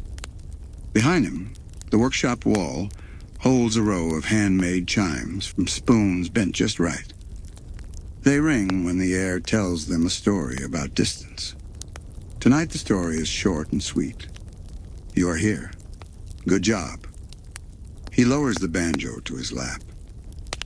He rubs the neck with a cloth like closing a book you love but don't need to finish tonight. He looks across the black water to where the moon lays down a path nobody should walk except with eyes. He takes the path halfway and comes back with a sigh that fits his chest perfectly. He speaks aloud so the water can carry the words to anyone else who needs them. Rest well, town. Dream slow. Wake easy. The lake accepts the note, writes it down in ripples, and files it under promises kept. Fireflies clock in for a second shift. They don't blink in unison. They take turns being brave. McGucket grins, plucks, gives them a beat. They dance like punctuation. From far off, a patrol car crests the hill, headlights like attentive eyebrows. It lingers. It leaves a soft check mark in the night. All clear, the water repeats, and the reeds copy it because repetition is how lullabies work. The banjo leans against the crate. He covers it with a small cloth so dew won't make it sigh in the morning. He stands. Knees pop once, a sound of wood in a good house. He switches the porch light to low. Low is better than off when you're telling the dark you trust it. He steps inside and sets the mug in the sink with a care that could be mistaken for ceremony. He washes his hands and watches the day go down the drain so tomorrow has room. He wipes the counter because quiet also likes clean. Back outside, he locks the workshop door. Not fear. Finish. He pockets the key with a coin and a bolt and a button that doesn't belong to any shirt yet. It rattles like a friendly pocket song. He looks once more at the lake as if asking it to take attendance. The lake nods without making a fuss. Everyone present. Everything accounted for. He tips his hat toward town, toward owls, toward frogs, toward people on porches and people behind skylights and people on patrol. Then he shuffles along the dock, boards remembering the day with each soft groan. He disappears into a doorway that keeps promises. The night inhales. The night exhales. The dock and the boats and the ropes and the reeds all find the same breath. On the quilt, a tiny stitched banjo string relaxes from bright thread to the color of wood in moonlight. The silver path waits, patient as water, to lead us wherever the next square opens when your eyes feel heavier than your thoughts, and your thoughts have learned how to whisper good night. The quilt warms a square stitched with ribbon curls and paper corners. Silver thread brightens like a staple catching light. We follow. Town Hall sleeps with its columns thinking old, steady thoughts. The front steps remember speeches and umbrellas and shoes that clicked and shoes that shuffled. Tonight they keep quiet so the raccoons can practice walking politely. Inside, the foyer smells like wood polish and pencil shavings that fell decades ago and decided to stay. A clock above the directory has the patience of a librarian. It moves without needing witnesses. A single hallway bulb leads us to a narrow door with a brass knob that knows every hand by heart. The door sighs. The hinge clears its throat. Stairs rise into dim, careful air. We climb slowly. Left foot, right foot. Hand along the rail. Each step gives a little history lesson in creak. Nothing breaks. Everything remembers. At the top, a pull chain dangles. Mabel tugs once. A bare bulb wakes with a hum. Not bright, just helpful. The attic opens like a scrapbook that turned into a room. Posters breathe. They line the walls and lean in stacks and sleep in shallow drawers labeled in pencil. Founders Day picnic. Rowboat rally. Meteor watch. Bring a blanket. Winter bazaar, hot cider guaranteed. Concert under the pines. Adopt a highway, adopt a dog, adopt a book. Colors have faded to gentleness. Reds learned how to be brick dusk. Blues learned how to be lake at 10 p.m. Yellows learned how to be porch light through lace.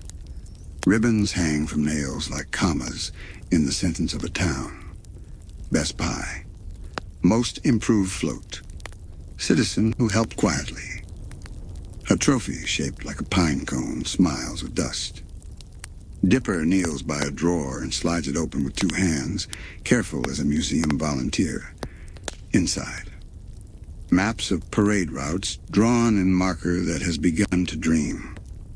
Arrows curve around corners the way music does. He notes the years by staple rust. You can tell 2009 by how politely it stayed in the paper. 2014, by the way, it wanted to leave and then decided to stick around. He writes a tiny key, rust as calendar. Mabel wanders the walls, choosing fonts by how friendly they look to sleepy eyes. She points to block letters that learned around their shoulders. Script that promises everything will be okay, and there will be cookies. A hand-lettered community sing where the Y loops like a melody. Waddles sniffs a cardboard box of streamers and sneezes a cloud of confetti that fell out of the past. The confetti lands respectfully. No wild parties here. Just tiny, polite comets. There is a table with a paper cutter that knows how to behave. Its blade sleeps under guard. Next to it, a stamp that says approved in red if there ever were red left to give. Mabel presses it on scrap paper anyway. It leaves a ghost no one can see and everyone can feel. Approved, it whispers to the room. Approved. The room agrees. On a shelf, a shoebox labeled Lost and Found of Ideas.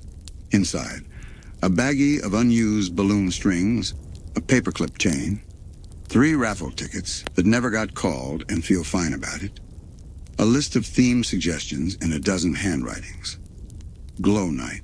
Bring your grandma's recipe. Thank the bench. Mabel adds quilt square parade and draws a tiny square hugging a star. We find a banner SAFETY in felt letters. The Y is missing. Dipper checks a tin, and there it is, shy, wedged behind a stack of community bulletins. He replaces it. The word exhales and stands a little taller. A typewriter sits on a rolling cart. Its ribbon is tired but loyal. Mabel taps one key. It gives a soft, metal kiss to paper. Leaves a light letter that looks like a promise in pencil. She types, "Good night, little lights." The machine purrs in consonants. By the far window, a wooden easel holds a poster board with test layouts pinned in place. Photo here, title there, sponsors along the bottom like a choir. Someone wrote notes to self. Fewer exclamation marks. People can feel excitement without being yelled at. We nod quietly and enthusiastically. Dipper discovers a ledger. Attendance tallies. Donations. A column called Thank Yous Sent. Every line is a name and a kindness, stitched together with a stamp. He runs a finger down the column as if listening to a song he almost remembers. Mabel writes a small thank you note on the back of a flyer for a library book sale. Dear Attic, thanks for saving our happy. She tucks it behind a frame where future hands will find it.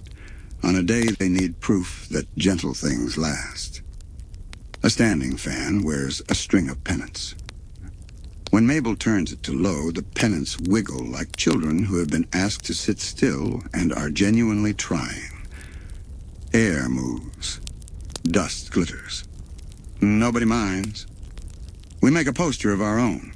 Scrap paper. Glue that has decided to be civil. Cut letters from an extra meteor watch. We rearrange them into "Rest Here." Mabel glues a tiny drawn quilt square in the corner. Dipper writes the date in the small space left. Tonight. We pin it gently to a corkboard which sighs, pleased to be useful again. A cardboard tube leans in the corner. Inside, a long banner painted years ago. Welcome home, whoever you are. We unroll it halfway and roll it back so it won't tear. Some words do their work even when they aren't in the air. The bulb above us hums softer. It is ready to step down. We close drawers. We cover the typewriter with its cloth. We straighten nothing that wants to lean. Mabel tugs the chain. Click. Night gathers the edges. We stand at the stair mouth and look back, the way you look at a page before you turn it, grateful it let you read. Down the stairs, right foot, left foot. Hand along the rail. The door finds its frame. The brass knob winks what little light remains. Outside, the columns keep their steady thoughts. We step into air that has kept our place. On the quilt, a stitched poster corner curls contentedly. Silver thread glows like a staple remembering sunshine. We follow it out of town, beyond the last porch, to where grass learns how to be lanterns. The path loosens into meadow. Blades brush our shins, gentle as cats, that learn to whisper. Somewhere a fence chooses to stop so the night can continue. At first we see darkness. Then the dark blushes. Pinpoints. Here. There. A scatter that becomes a pattern if you stop wanting it to and simply lie down. We lie down. Backs to earth. Eyes to a ceiling made of grass and tiny flickers. The smell is clover and warm dirt and the shy sugar of flowers not ready for morning's fuss. Glowworms begin their patient conversation. Dot, pause, dot, dot, long. A language that does not interrupt, that remembers to leave room. Dipper watches until watching becomes reading. He whispers, "They've got an alphabet." Of course they do. Everything kind learns to speak eventually. He traces across the low constellations with a finger in the air so as not to disturb. He whispers letters. Mabel mouths them back. Waddles breathes deep like punctuation. We name a cluster Little Conductor, another porch light comet. A slow pulse at the edge of the meadow. Approved stamp. The breeze arrives with the conductor's baton made of temperature. It lifts the measure, holds it, drops. The meadow choir blinks in time without knowing what time is. They just know when to be together. Closer to our cheeks, single lamps blink in a spiral. The spiral widens. It becomes a softly turning galaxy no bigger than a dinner plate. Mabel grins, eyes wide.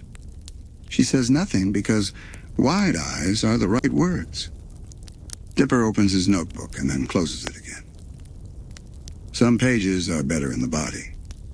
He places the notebook under his head for a pillow. Ideas like to be useful even when they're off duty. If you lift a hand and hold it still, one light might land on you. It does for Mabel.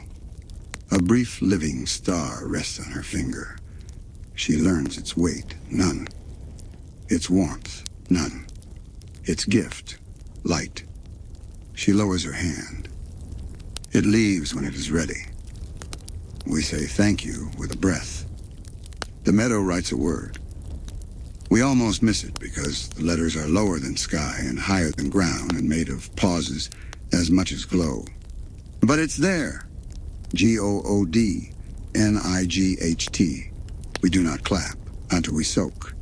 Beyond the meadow, the forest stands very still so the tiny lights can be the show. Owls hold their questions.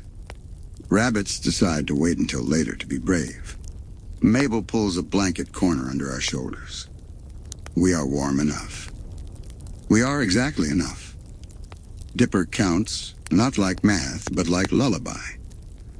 1, because you are here. 2, because the air is soft. 3, because the town sleeps as a single animal with many hearts. 4, because the stars above and the stars below are saying the same thing. He stops at 4. 4 is a good number for landing. There is a streak high overhead, someone hurrying in orbit, a satellite with no idea it's part of a bedtime. The glowworms do not care. They blink at their own speed, generous, local, true. We turn our heads slightly and the whole map changes. New lines appear. Old ones fade. Like memories when you learn something kind that rearranges them without erasing their honesty. At the field's edge, a sign reads, "Please tread kindly." We stay on our blanket. We let our eyes do the walking.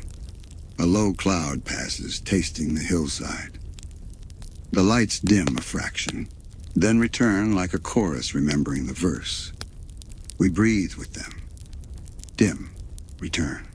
Dim, return. Every return is a yes. Mabel pulls a sticker from her pocket, a tiny glow-in-the-dark heart. She doesn't stick it anywhere. She just charges it in the meadow and puts it back. Later, it will light her journal for a moment, and the moment will carry this whole place inside it. Dipper hums one note, barely above thought. The meadow does not answer, and also somehow does. Our chest loosens, another button. When we finally sit up, the grass has pressed soft signatures on our arms. We sign back with a gentle pat, and the word thanks placed face down on the hill. We stand. We sweep our blanket without making confetti. We leave no footprints where the glow might feel scolded. We use the pat the sign suggested because suggestions are just shy wisdom. At the gate, the glow continues behind us. We don't look back for long. We keep it anyway. Some scenes follow without chasing. On the quilt, a stitched meadow with tiny seed beads winks and then nestles into thread shadow. The silver seam points to a hill that is not a building and has never needed walls to teach the sky to line up. We arrive at a hill that believes in simplicity. No dome, no mirrors. Just pine, and a rise of earth, and a sky that offers itself without paperwork. Needles make a soft mattress underfoot. They remember entire winters and still choose to be gentle. We lay down slowly, as if we are very old and very young at the same time. The air smells like resin and patience. It has stories about sap that hardened into amber, that trapped a tiny something that became a museum, that became a necklace that made someone brave at a dance. The air keeps the good parts, leaves the rest to win. Dipper pulls the star wheel from his pocket. Cardboard constellations shuffle. He clicks the date into place. The wheel and the sky nod hello to each other like colleagues meeting at night to remind themselves why they love their job. He points. North. Polaris. Mabel points too. Waddles points with a snore that could be a compass if maps liked jokes. Above the tree line, the Big Dipper pours nothing onto everything. We let it. We feel a little fuller for no reason. Owls hoot count in the branches. Not numbers we know. Numbers that belong to bark and hollow and feather. Still, the rhythm translates, all present. Mabel pulls out a sheet of star stickers, small and pale. She chooses 3. She puts them on Dipper's notebook in the same shape as the lights above. Now the page is a small hill, too. She will close it later and carry the sky in a sandwich of paper. A satellite slides like a well-behaved thought. We track it until tracking becomes noticing, and noticing becomes resting, and resting becomes a whole point.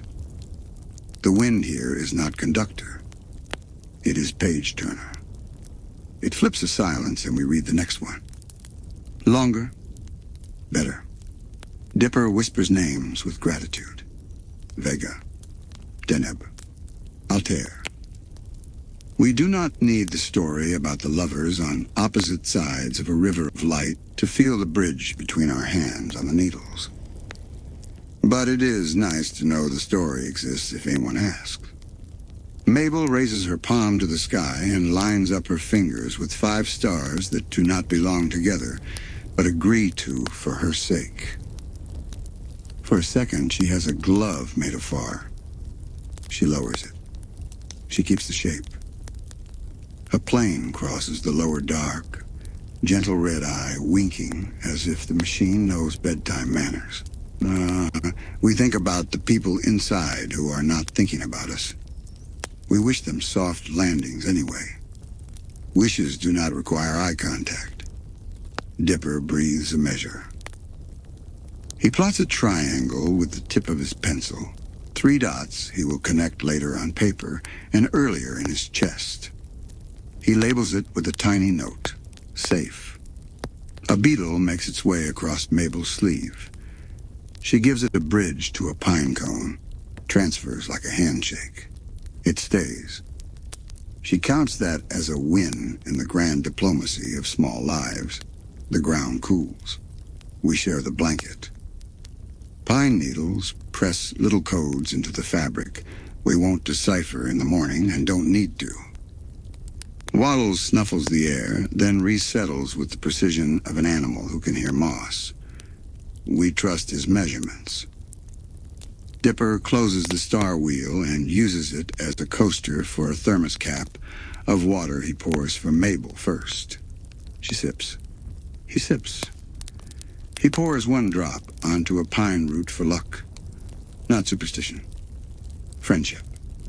Above, the Milky Way pulls on a sweater of thin cloud and then changes its mind. It hangs the sweater on a hook called West. We all approve the decision. Mabel whispers a line she might write later on a poster we haven't met yet. Sky is a quilt you don't have to fold. Dipper nods. He underlines it in air. We talk about nothing important and everything true. Which is to say, we say almost nothing. Which is to say, we are perfectly understood. When we stand, our backs remember the shape of the hill. The needles whisper the sort of goodbye that does not close a chapter, just turns a page. We brush off in slow pats as if dust were royalty. We place 1 cone back where it rolled. Not because it matters, because it's nice. On the quilt, a stitched triangle of tiny seed stitches points where North lives and where home always manages to be. The silver thread turns faintly silver blue, the color of breath right before morning starts thinking about its job. The path slants into ferns that wear the night like velvet cloaks. Edges silver themselves in the not-quite dawn. Somewhere a bird rehearses 1 note, decides it is too early, tries again softer. We step in. The ground gives enough to be a friend, not enough to be a swamp. Our shoes print kindness. We keep to the middle, where the ferns nod and open. Dew finds everything. Spiderwebs become galaxies on layaway. Leaf tips grow teardrops that never fell for sorrow, only for beauty. Twigs audition as wands and are approved by the Council of Quiet. A narrow ribbon of brighter silver wins ahead. Not magic, unless paying attention is magic. Tiny droplets have chosen a line through the understory, marking a safe route back to the bigger path. We follow without stepping on it, the way you follow instructions from a soft-voiced sign. Waddles' nose collects morning stars. He glows like someone remembered to light him from within. He snorts. 4 dew pearls jump and return to their places as if rehired immediately. Our sleeves brush fronds and come away embroidered in water. It cools the wrists exactly as much as we need it. Mabel rolls her cuffs down to keep the feeling. Dipper pushes us up to learn more. There is no wrong answer. We pause to admire a fern that misread the blueprint and made an extra curl. Mabel whispers, "Nice choice." The fern pretends not to understand and stands taller. Footprints, ours, begin to write messages as the trail darkens behind us with evaporations. We watch them fade.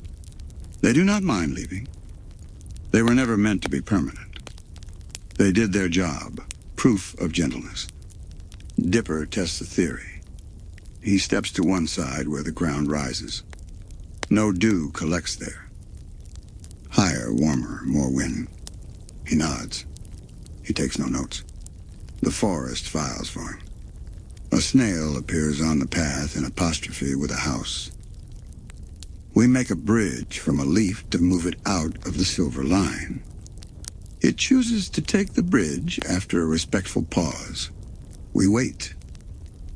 We are good at waiting when the day is not trying to be a fast river. A strand of web crosses our way at shoulder height, beaded with planets. Mabel crouches without breaking it. Dipper follows.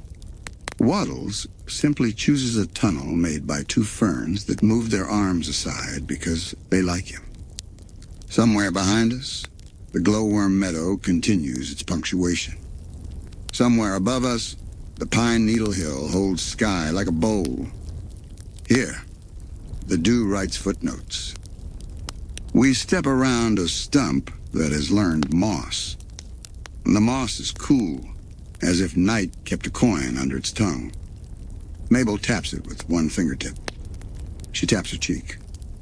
Approval. The silver ribbon takes a bend left, then right, then left shorter. Patterns like that calm the brain that used to count worries. Left. Right. Left. Breathe. We find a small feather caught in a fern's elbow. Blue-gray. Soft. We leave it. It belongs to air and whatever poems feathers are. The light between trunks gains a color we cannot name except morning starting. Not pink. Not gold. The one that makes birds think about warming up. At a clearing, the dew trail widens into a little puddle shaped like a comma. We stand there a long moment. We let the pause be a pause. Then the ribbon continues, thinner now, as if the day is drinking the script line by line. At last, the safer path appears. Packed earth, pine needles, a signpost that someone once painted and someone else later repainted the same color because tradition can be gentle too.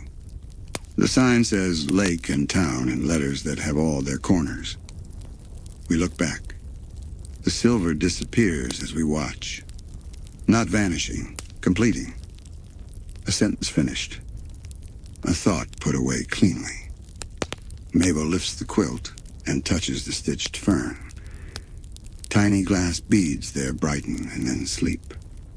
Dipper wipes his hands on his jeans, 2 damp prints that will dry in time for breakfast. He smiles at the ground, which is a perfectly reasonable thing to do if you are grateful for being carried. Waddles shakes once, drops of dew ringing like bells only small ears can hear. The ferns applaud with these softest fronds. We step onto the main path. The forest changes key by a half step toward day. No rush. No trumpets. Just the promise of coffee somewhere and toast and someone saying, "You're up. Good." On the quilt, the silver thread curls like a comma, too. A pause between thoughts. Enough space for a yawn and a stretch and a choice. We follow it, unhurried, certain. toward wherever the next gentle square will open when you blink longer than usual and open to find your breath matching the town's, and the town matching the forest, and the forest matching the light on your eyelids that says, all clear. The path lowers its voice until it becomes a shore. Water decides it would like to speak, but softly. We agree to listen with whole bodies, not just ears. Smooth stones keep the day's warmth even as night finishes its knitting. They sit in clusters like old friends who never run out of quiet things to say. If you put a palm on one, it remembers sun and lends you a little back. We sit where the bank is kind. Mabel tucks her legs and rolls a cuff. Dipper lines pebbles from biggest to smallest, then smallest to biggest, then in the order that feels like music even before the frogs arrive. They arrive. First a single note, then two. A third on the far side answers from dark water where stars are practicing their reflections. Croak. Croak, croak. Long, low, like a bow across the edge of a bottle. Short, bright, like a winking sound. Dipper opens his notebook and writes names, not of the frogs exactly, but of their roles. Baritone near log. Quaverin reads, left a bridge tenor. Mabel points to a tiny voice that tries twice before it finds courage. She whispers, soloist someday, and draws a crown the size of a raindrop. Water brushes stones and leaves, making the gentlest applause. When you exhale, it answers. A conversation without questions. We choose a conductor, a stick laid across two rocks like a little baton. A breeze moves it when it wants to, and that is the downbeat. The choir follows. Left, right, all, rest. Waddles finds a flat stone shaped like a pie slice and parks himself on it with the precision of an animal who has mastered geometry by instinct. He listens with eyes at half-mast, snout lifted a fraction, as if the night has a smell called harmony. Across the river, cattails nod in time they invented themselves. Fireflies do not intrude. They hover like ushers with lanterns, making sure the latecomers find their seats. Mabel touches a stone in the shallows, and it turns the water different for a moment, more silver than black. She draws a heart in the wet with her fingertip. The current edits it kindly. We pick up 3 pebbles and decide their jobs. Bass pebble near the shoe. Alto pebble by reed bed. Soprano pebble, very small, on the palm to be lifted when we want extra sparkle. It is lifted often, then less, then not at all, because the frogs have learned the sparkle themselves. Dipper counts measures in breath. In 2, out, 2. Back becomes metronome. Shoulders become sheet music that never yells. A fish noses the surface. Circle of rings expands and fades as if someone threw a coin into a well that only accepts wishes already granted. We do not add more. The river is doing the work. The far bank offers a solo, a low voice with confidence and good timing. We imagine a frog in a damp tuxedo adjusting a leaf bow tie. Mabel mimes applause with 2 fingertips so as not to shake the night. We assign names now because we cannot help it, and also because neither of us will call roll aloud. Captain Croak, Lady Lilt, Professor Bubble, Tiny Timid, Grandpa Gravel. The names fit. The night wears them like inside jokes. Dipper draws a tiny staff and places dots where voices seem to live. He adds waves instead of bar lines. He writes, water measures in hush. He underlines hush twice, not for emphasis, for rhythm. The river delivers sense in paragraphs. Wet rock first. Then mud that is not dirty, but deep. Then something green breaking gently. Fern, mint growing wild, memory. It changes each time we think we have it. We accept the edit. Mabel hums a descant so soft it might be imagination. The frogs incorporate it immediately and claim it as their own, as any good choir would. She grins, eyes closed, allowing the theft. Art belongs to whoever needs it for sleeping. On our left, a shape becomes more shape. McGucket's dock, patient and sure. A single note of his banjo echoes so lightly we might have dreamed it. The frogs agree with it once and then resume their independent studies in bedtime. We find a stone with a vein across it, white line perfect, like a page-turn mark. Dipper holds it up to the sky. Mabel whispers, "Underline." He pockets it, not to own, but to borrow for a while. Stones do not mind lending themselves if you promise to keep your pockets gentle. The choir takes an intermission. Even frogs must breathe between songs. We use the break to name the spaces. Hush between reeds, hush under bridge, hush that lives inside your chest and pretends it came from the world so you feel smaller in a way that makes you safe. Then they return, as if a conductor frog lifted one excellent eyebrow. Croak chord, ripple answer, small trill, silence held like a baby and not dropped. We do nothing and feel everything. We do not move and travel far. That is the way of bedtime concerts. Mabel slips a button into the current and watches it tip, catch, and lodge between two stones where it looks like it was born to be. The river adopts it without forms to fill. Dipper folds his notebook shut and sets it beside him. He doesn't need it for this last part. He leans back on hands that know how to keep him here. He closes his eyes. The frogs sing just for eyelids. The moon lowers until its reflection meets a bend and elongates. It seems to sigh. We sigh back. When the choir ends, it doesn't. It simply keeps going at a volume the body can hear and brain can ignore until both are the same thing. We stand as if standing is another verse. We thank the stones with footsteps that do not skid. We thank the frogs by leaving quietly and on beat. On the quilt, tiny stitch circles, skips and ripples, dim from thread bright to thread soft. The silver path pulls up the bank, through grass that wishes it were strings, toward a fence that knows when and has learned to sing without moving an inch. It begins before we see it. A chord you feel first on the inside of your arm. A hum at the back of the teeth, where words are kept before they're needed. Then the fence.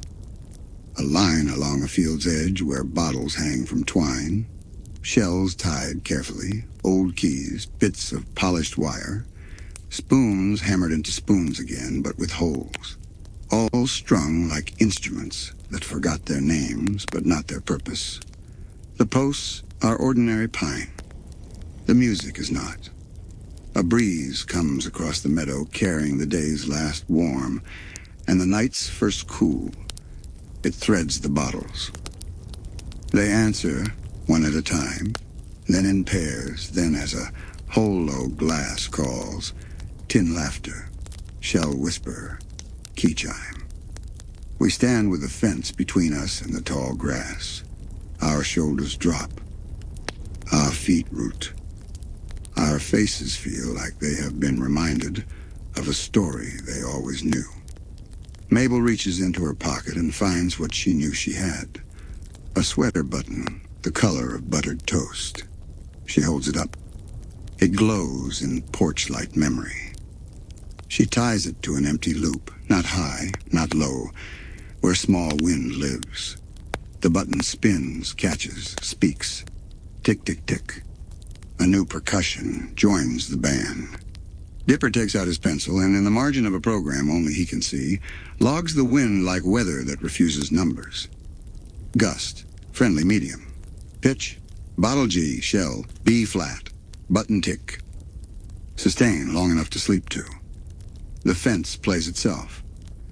We put our hands behind us so we won't tune something that doesn't need help. A bottle with blue glass, medicine once, music now, sings a long vowel that could be a fairy horn on a lake that never floods. A spoon pair answers with a clack so polite you'd invite it to any dinner. Keys remember locks they used to know and jingle like neighbors who agree about almost everything. Wire whistles in a way that makes you think of kites you never lost for good. A single shell has a hole drilled near its tip. Wind passes, catches, makes ocean from a field. Mabel leans close and hears an entire beach say, "You did fine." A bird lands on the top rail and cocks its head at the whole enterprise. The song changes as if to greet. The bird accepts the greeting and gives one of its own a small, bright thing like a bead, then leaves, uninterested in fame. Dipper writes, "Instruments, found, tuned by weather." He adds, "Composer, town." He underlines town. We watch a strand of twine sway. A bottle taps the next bottle. A shell kisses a key. The fence becomes a conversation where everyone waits for everyone else to finish, and somehow the talk never stops. The field beyond moves like a sea that made peace with being grass. Crickets find the key, literal and musical. We feel our chests get roomy. Mabel looks serious in the way she gets about good mischief. She ties a second button, this one green, from a cardigan that had too many anyway. Two buttons together begin a rhythm. Tick, tick, tick, tick. She smiles. It sounded right in her head. It sounds right in the world.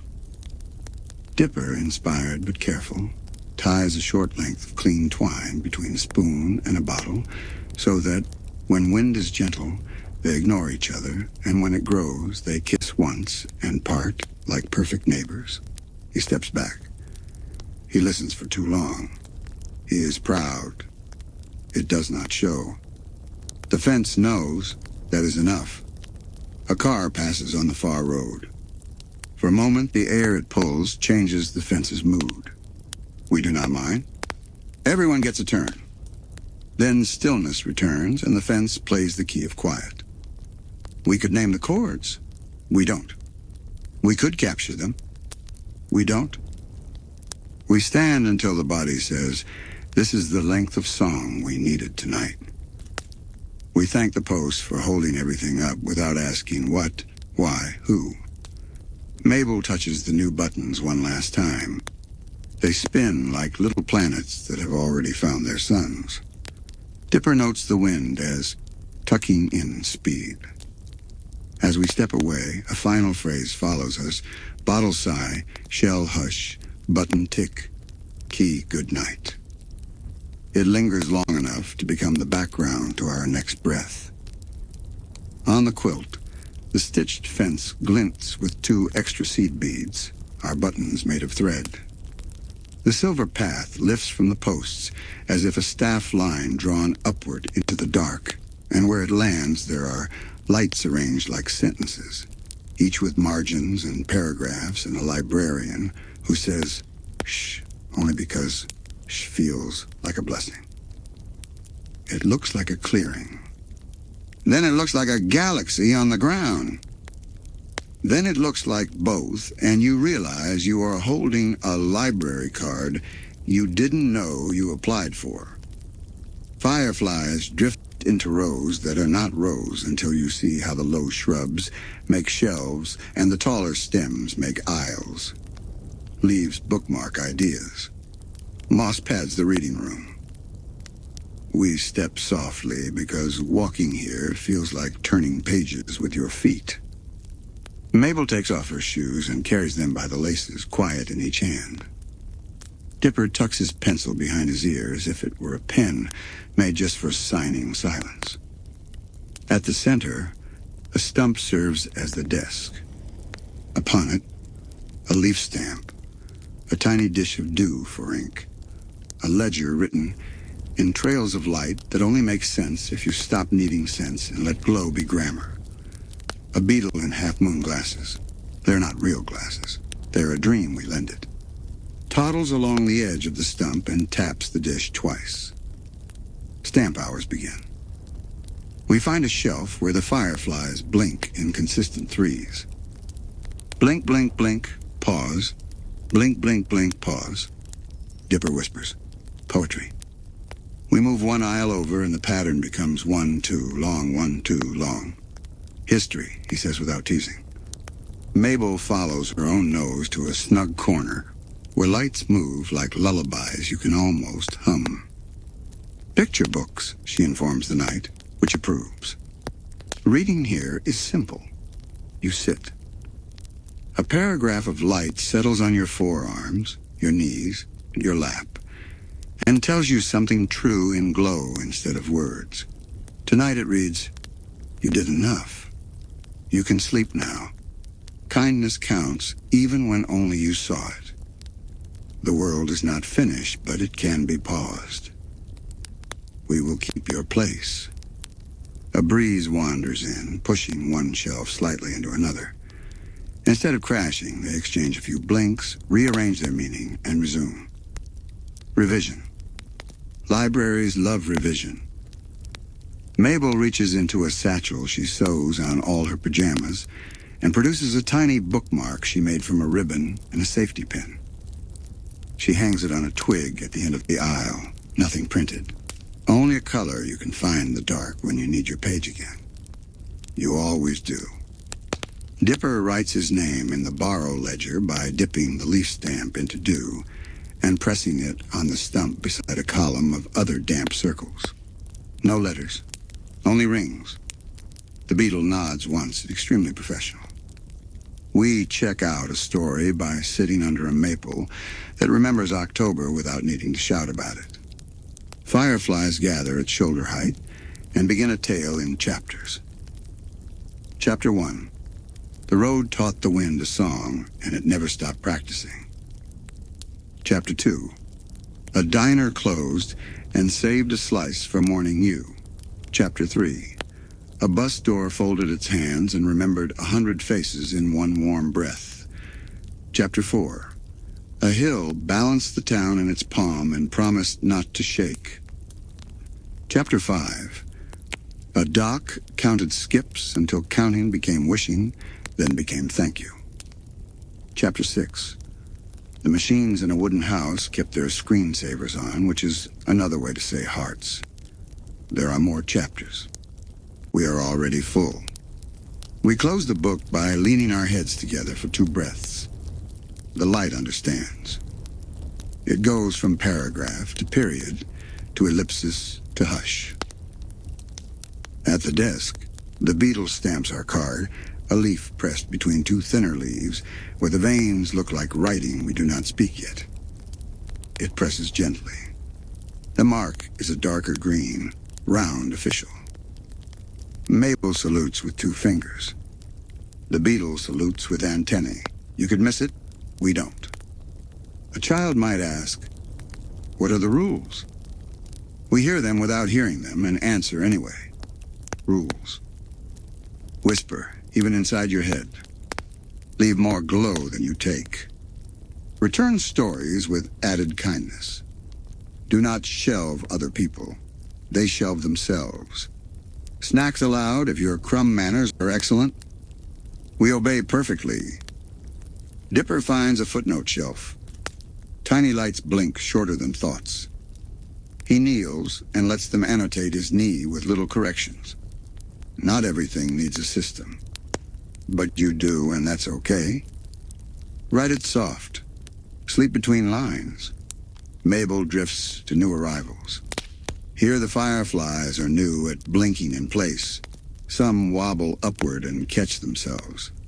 She gives them applause the size of eyelashes. Waddles, who has been a gentleman the entire time, chooses the periodical section, a low patch where the blink is steady and then changes and then repeats. He settles as if reading the same happy article again because the ending keeps improving with rereads.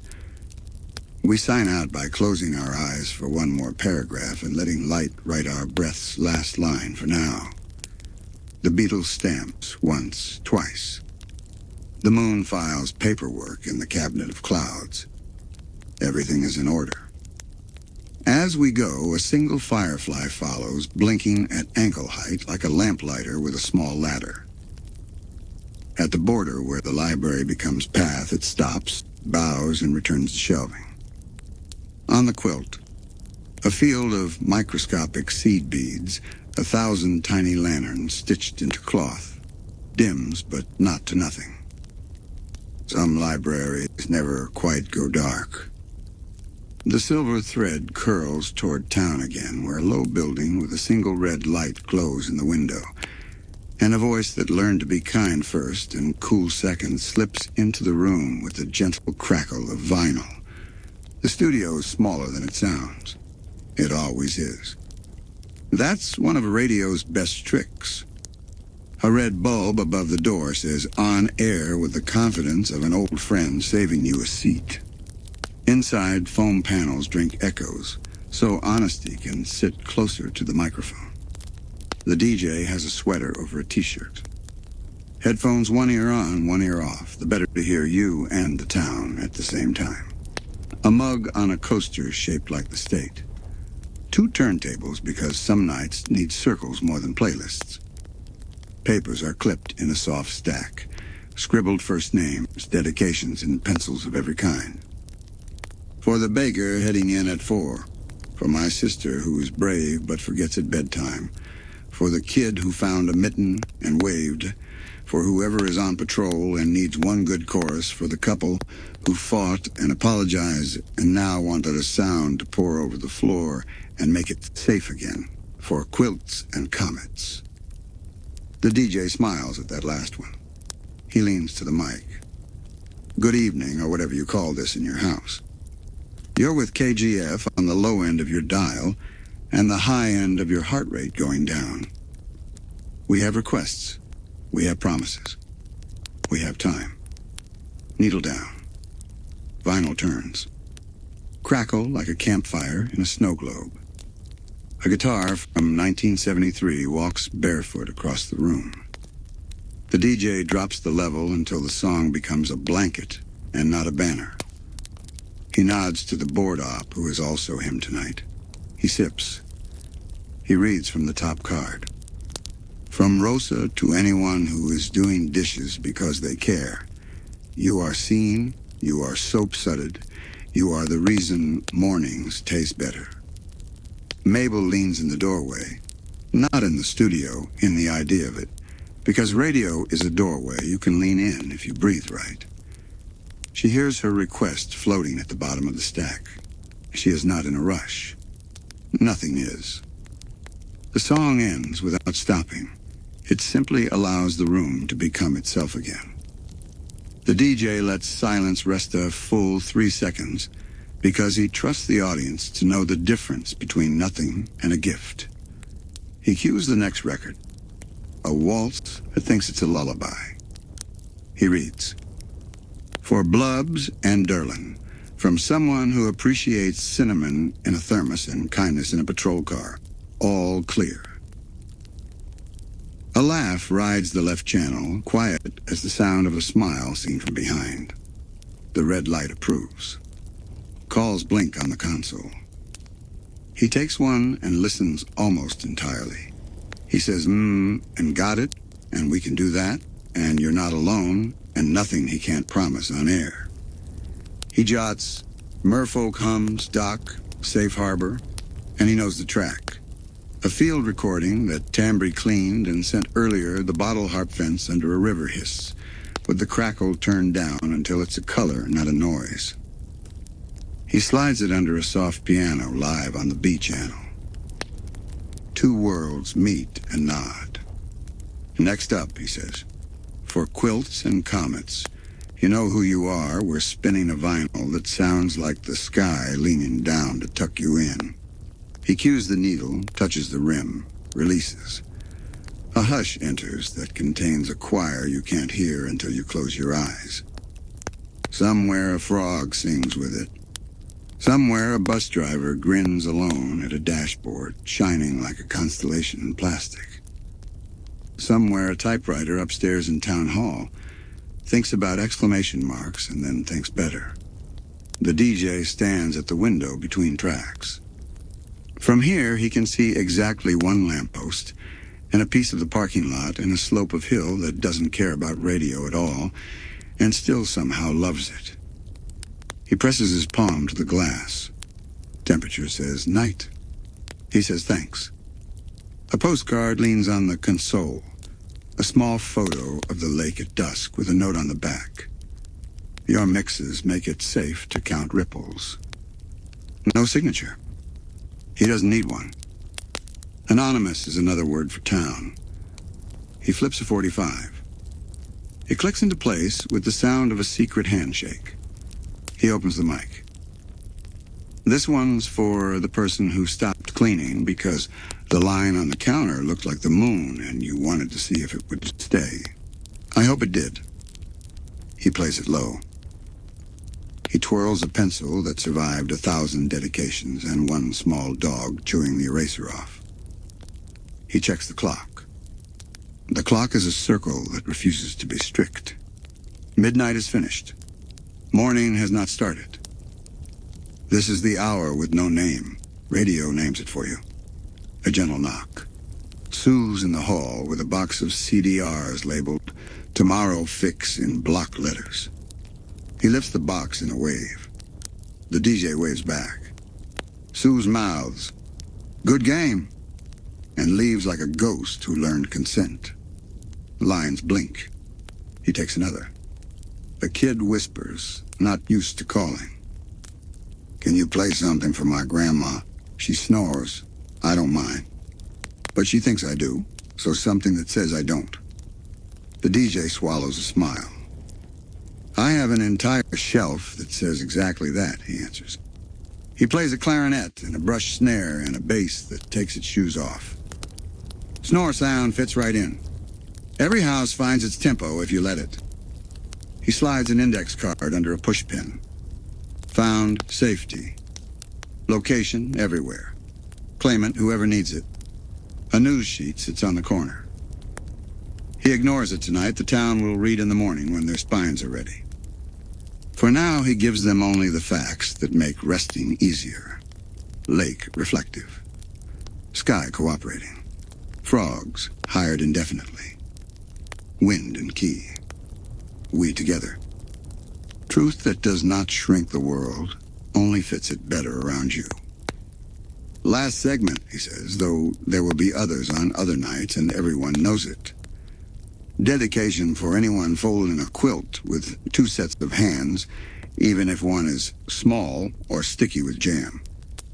For anyone who needs to be told this, you did enough today. Tomorrow will be right where you left it. He plays the bottle harp fence, recorded at the perfect distance, so you don't worry about which bottle or which key. You just hear yes from wood and glass. He lowers the fader until yes becomes suggestion. He lets the suggestion become the sound of the red bulb cooling when he flips the switch, and the on-air goes dark in a way that does not feel like off, but like sleep. Outside, the parking lot is the size of 2 songs. He walks it through it with his hands in his pockets and his chin zipped into his sweater. The hill above nods again. He nods back. We who have been in the doorway the whole time step away so the door can close without catching a sleeve. We don't need to take the music. It left with us already and stays. On the quilt, a stitched turntable turns once and stops with the needle at the edge of a circle sewn in glitter thread. Silver path glows like radio waves. Nobody can see, but everybody hears when they need to, guiding us into whatever square opens next after breath, after blink, after the soft sentence that always ends these hours. All clear. The quilt's silver thread slips into a loop, neat as a knot, finished right. Mabel touches a tiny sewn thimble. The patch warms like a pocket with a button in it you'd forgotten, but are glad to find. We step into a clearing that is not a market. It doesn't sell. It swaps. A ring of stump seats. A tablecloth spread over moss. Lanterns hung low so shadows won't feel left out. A sign stitched onto burlap. Trade gently. Price story. Receipt, thank you. Gnomes arrive first. Hats like strawberries at dusk. They carry cigar box trays of buttons sorted by feeling, cheerful red, thinking blue. It'll be all right, cream. They tell thimble jokes under their mustaches and laugh in lowercase. Fairies drift in with spools like moons on sticks. Twine bows appear out of thin air and land perfectly centered, the way sleep lands when you stop chasing it. A lady with needles in her bun accepts them with a curtsy so small it must be real. Mabel opens her tin. Inside, glitter thread, heart-shaped snaps, ribbon that refuses to tangle because it was taught manners. She sets a little pile on the cloth, palms up so no one thinks she's hiding extra sparkle. Dipper brings a notebook and a spool of plain cotton that can do any job without complaining. He sits, listens, learns. Waddles circles once, then chooses a seat beside a basket labeled Tails. A gnome lifts a bow the size of a sugar cube and offers it with two hands. Waddles holds still while they tie it to his tail. He becomes official. He knows it. The swapping begins. A grandmother from down the road offers 3 milk-white buttons from a cardigan that held her together for 5 winters. In return, she asks for a single blue one that looks like a lake in July. She pays with a story about a night walk and the way frogs make courage sound like repetition. Approved. Stamped with a leaf. Both smile. A teen in a beanie wants glow-in-the-dark hearts for a denim jacket that is practicing being kind. Mabel trades glitter thread. The teen says, "I'll stitch them on the inside so the glow is just for me in the dark." The dark nods. A fair folk with a spool of silver tells a story about a shoelace tied so well it convinced the day not to unravel. They barter for a thick twine, weatherproof, promise-keeping. The gnomes clap with their fingertips. Noise would scare the deal. Dipper leans over the tablecloth map where stitches mark stations patch, patch, and a dotted line shows where the circle grew last summer. He adds one careful dot with a pencil. Tonight. The cloth accepts the mark and becomes more itself. Skills trade, too. A tailor with moon glasses teaches Mabel the sleep stitch maul, even honest firms that should not wake you when your feet find them in the night. In thanks, Mabel shows how to sew a tiny felt star that doesn't poke for kids who keep comets in their pockets. A fairy demonstrates the no-knot knot. Pull, breathe, let go, and it stays anyway because you are gentle instead of loud. Dipper ties it 3 times. On the 4th, he closes his eyes and it holds. He writes kindness tensions teacher in the margin and underlines it once. The bazaar ledger is a quilt in progress. When a swap feels right, someone takes 2 quick stitches through the cloth at the center of the circle. Purple thread for buttons, green for ribbon, gold for stories people aren't done telling. The cloth is a city of agreements. Gnomes tell thimble jokes again. Why did the needle get invited to every party? Because it always had a point, but never poked fun. Lowercase laughter. A fairy pretends to be offended and then ties a bow on the punchline. A rule is read: no bargaining with sharpness, only with care. If someone needs, you give. If someone gives, you need. We don't argue. Rules. This soft, don't break. A latecomer arrives, Pacifica, hair ribbon and in quiet gold, hands behind her back. From her pocket, she produces a sprig of lavender wrapped in tissue and a spool of velvet that remembers moonlight. She trades for a handful of mismatched buttons for whoever's sweater figures it out later. She tells a 3-sentence story about a flower that bloomed on time for once and how relief can feel like sleep. The circle accepts the story as currency. Change is given in nods.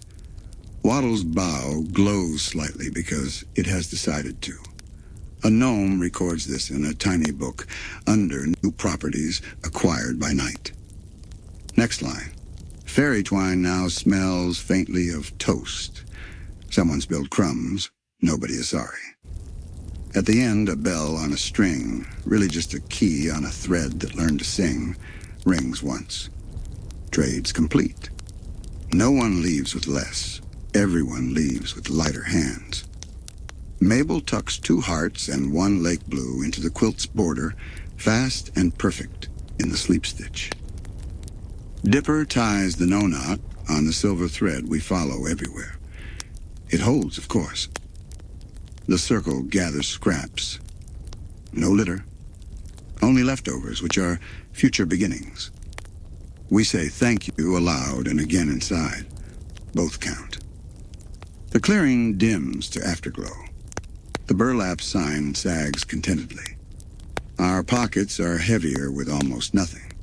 On the quilt, the bazaar patch settles, a tiny stitched ledger line crossing to meet another. Silver thread tugs, hoof quiet, toward a courtyard where water keeps a promise and pride takes the night off. Stone horses sleep around a pool that is not stone. Water lifts a hush you can see. Moonflakes float on the surface and do not melt. Hooves click in from the path, not hurried, not shy marble on marble music. A unicorn steps into the courtyard like the word gentle learning to walk. Its horn is a candle no one needs to light. The night does that job for it. Around the rim, ribbons hang from posts white, gold, blue tokens, from long afternoons when choices were harder and voices were louder. Tonight is truce night. A sign at the gate explains in 4 lines. No testing, only tending. Blessings limited to bedtime kindness. Compliments first. Pacifica stands by the balustrade, hair tied with quiet gold, the same ribbon she traded by thread earlier in the night. Mabel tugs her own ribbon, pink with little sewn stars. They look at each other and do a small swap just because it feels like the right shape of yes. The unicorn taps a hoof.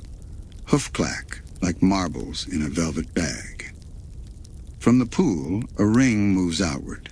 Every face reflected, find itself smiling a notch softer without being told to. An attendant. You don't see them arrive. They are simply there when good rules are. Offers a bowl no bigger than 2 hands. Truce water, they whisper. Watch grudges thin. Keep only the lesson and the warmth. Stan appears at the far edge, pretending he came for the architecture. He drops a coin in the pool, shrugs when it lands sideways, and then slowly rights itself, floating on the surface because the water has decided to be kind to wishes that almost gave up. Ford watches from the arcade dark doorway and does not measure anything. Truce. Night asks even scientists to sit down for a minute. People step up one by one. No speeches. Just first compliments per the sign. I liked how you labeled the toolbox, Seuss tells himself in a reflection. It kept us all from panicking when the screw didn't fit. Reflection Seuss nods, relieved to have been seen. Tambry murmurs, your edits remembered the quiet, to the sky framed in the pool. The sky blushes barely, and that is plenty. Pacifica dips a ribbon into the bowl, then lifts it to Mabel's hair and ties it with the no-knot fairy taught. Only if you want, she says. I do, Mabel answers, and the knot holds because gentleness decides when to be strong. The unicorn lowers its horn, touches the water. A silver thread of sound runs through the pool like a spine. A blessing rides it, but refuses to brag. Bedtime kindness only, the unicorn says in a voice made of wind behind curtains. No grand powers and no tests. Just the ability to make room softer and let apologies land without skidding. Mabel steps forward. What about pigs? She asks politely. Waddles snorts on cue, pink and perfect. The unicorn considers procedures, then leans and taps Waddles between the ears. For 1 hour, Waddles will smell like warm bread to anyone who is afraid of nighttime creaks. He is pleased to serve. Pacifica and Mabel stand at the rim, each holding one handle of the bowl. They tilt it together, washing the edge of the fountain where arguments tend to sit. The water carries them away as thin, unimportant things and leaves behind the part that knows how to set an extra place at breakfast. Compliments continue. Windy. Nice lock-up at the mill. To the dark door that knows. Blubs. Excellent listening. To the patrol car windshield, which has been doing that all evening. Durland. Great hat. To the moon. The unicorn steps around the pool. Where hooves touch, the stone feels warmer. Where horn glances off a ripple, that ripple remembers and makes a soft ring every time a leaf lands there for the rest of the week. Small magic, long half-life. A child goes last because the line made room without anyone saying so. The child looks into the water and says to their own face, "You can sleep without holding the flashlight." The reflection believes them immediately. That is what Truce Night does best. When it's done, the attendant retrieves the bowl. The unicorn dips its head, not a bow, a nod shared between beings who take turns keeping watch. Pacifica presses a second ribbon into Mabel's palm, this one blue, the color of promises that are easy to keep. Mabel ties it to the quilt's border later, but already the border feels seen. Stan fishes his coin from the surface it floats graciously into his hand, as if money and hope could both be retrieved on good nights, and tucks it away for a morning vending machine that will never know it briefly belonged to a fountain. The courtyard exhales. Hooves click away. The pool returns to being a round mirror with excellent posture. On the quilt, a tiny stitched horn glints once and rests. Silver thread runs under the border stones toward water darker than fountains, where voices rise from below the dock with the sound of harbors explaining safety to the tide. We return to the lake when the dock thinks only stars will visit. Planks remember our footsteps and try to creak quietly. They almost succeed. Underneath, the water thrums a low, braided sound like boat ropes, belly breathing. The dock listens. We do too. Something moves where shadows make a roof. Not a threat. A choir. Merfolk surface just enough to let their hair catch moon. Scales shimmer like petals the night kept from a flower for second bloom. They do not speak in words. They hum. A chord rises. It smells like towels warming on a railing, like tea poured before you ask. It says, "Safe harbor," in a language ribs learned first. Dipper lies flat with his head over the edge, cheek against old wood. Sound travels through the plank as if the dock were a giant instrument tuned to home. He writes nothing. He knows better. He is a notebook. Mabel lowers a seashell on a ribbon, an empty ear that has been waiting all its life to be filled.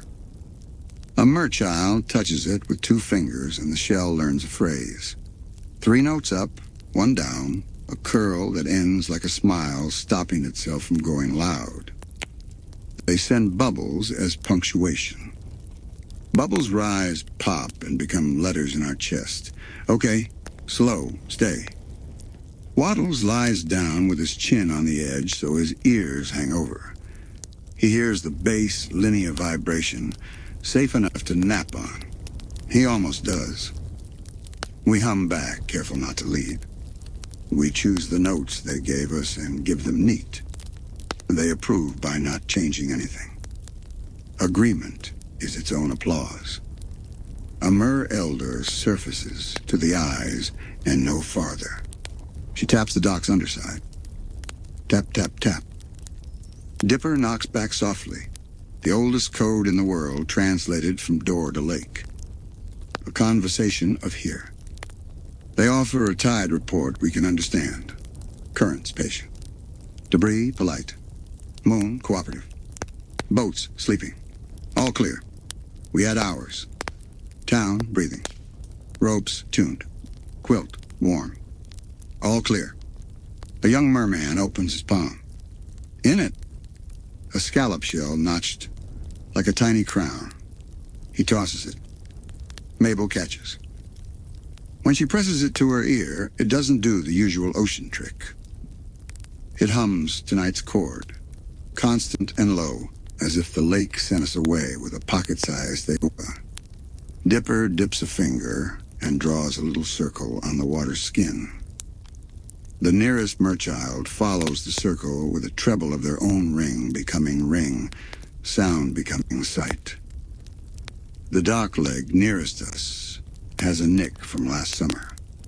A mer brushes it with a wet palm and the wood darkens, pleased to be remembered. No healing magic, just acknowledgement. Sometimes that is all a fix needs. We learn the harbor cadence. 2 slow breaths, 1 hum, a pause, a softer hum, rest. We practice twice. We get it right once. They grin with their eyes. A trout jumps farther out and makes a sound like a small cymbal dipped in velvet. The merfolk nod. Percussion is welcome. They were about to invite it anyway. Wind curls under the dock. Pillars answer with tiny groans that are not complaints, only weathered wood saying present. We weave those into the chord. Everything joins without permission, slips. Finally, the merfolk lower last glints going. One hand lifts above the surface a wave that is also a chord, that is also a blessing. Sleep. Arrive. In that order. We sit up, our chins stamped with plank texture. Our shirts marked by damp that will dry into maps. Mabel ties the scallop to the quilt border beside the unicorn ribbon with a no-knot that holds just because. The dock resumes being a dock, which is already music. The lake resumes being a mirror, which is already story. On the quilt, a stitched seashell gets very quiet and very sure. Silver thread drifts toward lamplight no higher than a toadstool, where manners are large and cups are small, and biscuits practice snowfall. A path of thumbnail lanterns leads under low branches into a room the night made with leaves. Doors are mushrooms. Windows are nothing. Who needs them when the walls can breathe? A bell as light as a dandelion seed rings once. We are expected. Gnomes in vests the size of mittens bow at the waist and then farther, because hospitality here is also a sport. Napkins monogrammed G arrive on our laps before our laps remember they exist. We say thank you. They say of course. Everyone means it. Tiny cups stand on saucers that were once buttons. Steam rises in polite paragraphs. Menus handwritten on birch offer, pine needle tea, brisk remembers cabins. Dew blend refreshes the corners of your thoughts. Clover milk to forgive yourself a little faster. River mint, cool enough to make kindness crisp. We choose by nodding. Orders appear without the stress of choosing. Biscuit crumbs fall like snowflakes and are swept away midair by a gnome with a brush that used to be a paintbrush and still believes in art. Crumb management is a point of pride here. No crumb left lonely. No table scolded. Waddles receives a saucer of clover milk and a title, Sir Snuffle of Lantern Row. A gnome knight, sword equal sign, toothpick, scabbard of straw, taps him on the shoulder. He accepts nobility with grace and then a very small slurp. Dipper produces a riddle, as is custom when you visit and want to pay for your seat. Without a lock, I keep you safe. Without a door, I let you in. I'm built while you are breathing slow. I'm folded when the day begins. Gnomes confer by beard tug. One whispers, blanket, and the others pretend they were just about to say it. Correct. They present him a gift, a lantern no taller than a cork. Its flame is the idea of a flame. Enough to find a keyhole without waking a room. He beams. The lantern approves by glowing a hair mupper. Mabel demonstrates the sleep stitch on a napkin edge that wanted it. A chorus of appreciative noises circles the table. Oh, as if she performed a sonata. A gnome auntie asks for the trick. Mabel shows her twice, then once again slower. The auntie nods, the napkin purrs. Conversation has rules here, embroidered on the tea cozy. Take turns like steps. Tell one true thing and one tiny joke. If someone sighs, pour. If someone glows, listen. We obey and are rewarded with stories that do not take more than they give. A gnome captain tells of a storm under a mushroom cap that threatened to turn the sugar bowl upside down, and how the calm voice of a gnome child convinced the wind to play gentle for a while. He shows the sugar bowl, unspilled, proud, a survivor with nothing to prove. A young gnome declares an ambition to build a bench at the bend in the route path. People think standing is fine, she says, until they get to sit. We toast with dew to this obvious and brilliant plan. The tea changes as the night moves. Pine needle softens, dew warms, clover thinks about pudding. Rivermint gets a shy smile. We let the cups teach us tempo. Manners grow oversized in the best way. Someone sneezes. 5 napkins leap and land like parachutes. Someone laughs. 3 cups clink by themselves as if courting applause. We clap with eyebrows and 2 fingertips. It is enough. Waddles is knighted again for surviving a crumb storm on his snout. He takes his oath. I shall defend naps with conviction. Between courses, biscuit, smaller biscuit, surprise biscuit, Dipper raises the cork lantern near the gnome's map of the woods, an elegant tangle of lines and dots and notes, like here be polite hedgehogs and avoid this route. It tells long stories. The lantern shows a path that was invisible until now, a shortcut between the Firefly library and the wind-harp fence that saves exactly one sigh of walking. Cartographers cheer in lowercase. A lull arrives, the good kind. Tea cozy covers the pot. Lanterns dim to whisper. Someone hums a song that sounds suspiciously like the harbor cadence. We hum along without stealing it. Time to go is not announced. It reveals itself like the bottom of a cup. We stand, half an inch taller from all the courtesy we have absorbed. Gifts at the door. 2 crumb catchers, tiny brooms. For future biscuits, 1 sachet of mint for the quilt chest, the cork lantern for Dipper, and a small card for Mabel that reads, Your stitches made the room kinder. It is signed, G, as if the whole gathering were a single friend. Bows are exchanged until everyone feels equally thanked. Now we promise to return a story for every biscuit eaten. They promise to keep water warm and chairs small. We follow the thumbnail lanterns back to the path. They go dark behind us, not like off, more like tucked in. On the quilt, a stitched teacup cools to thread warm. The cork lantern bead glows where Dipper pinned it. A dot of careful light along the silver seam. That seam points homeward again to the porch, the swing, the breath we already know by heart, and to the next square that will open when the night nudges and we answer, yes, we're here. All clear. Binding the quilt. The porch is the same and not the same. Boards remember our steps and have learned our names deeper. The swing knows the exact length of sigh we bring home. Mabel spreads the quilt across the railing as if she's setting the night's table. Blocks in their places. Edges waiting for a border. Silver thread coiled like a moon-snug snake, ready to be the road and the ribbon both. Dipper sets out the kit. Needle thimble, scissors that open like a quiet bird. A pencil for notes, only the margin needs to hear. A jar lid for buttons. A cork lantern from the gnome tea glows near his elbow, just enough to find the keyhole of each stitch. Waddles circles twice and settles, belly to board, snore on the lowest volume.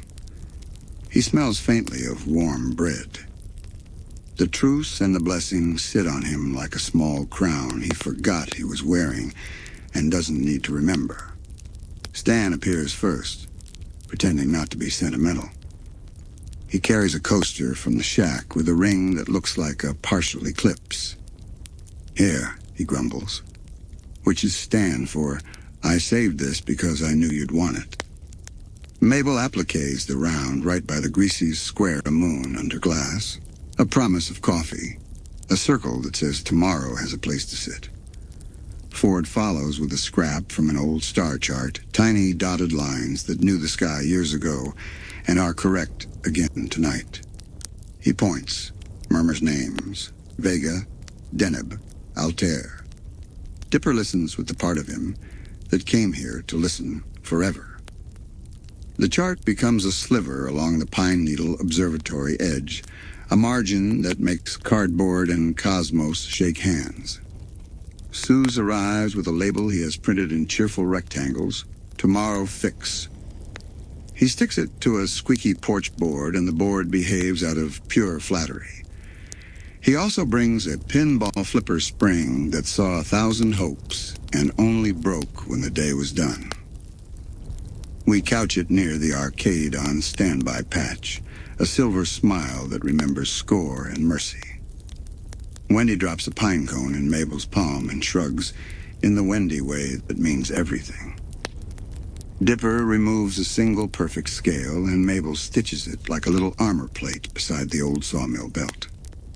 Work, rest, the seam whispers.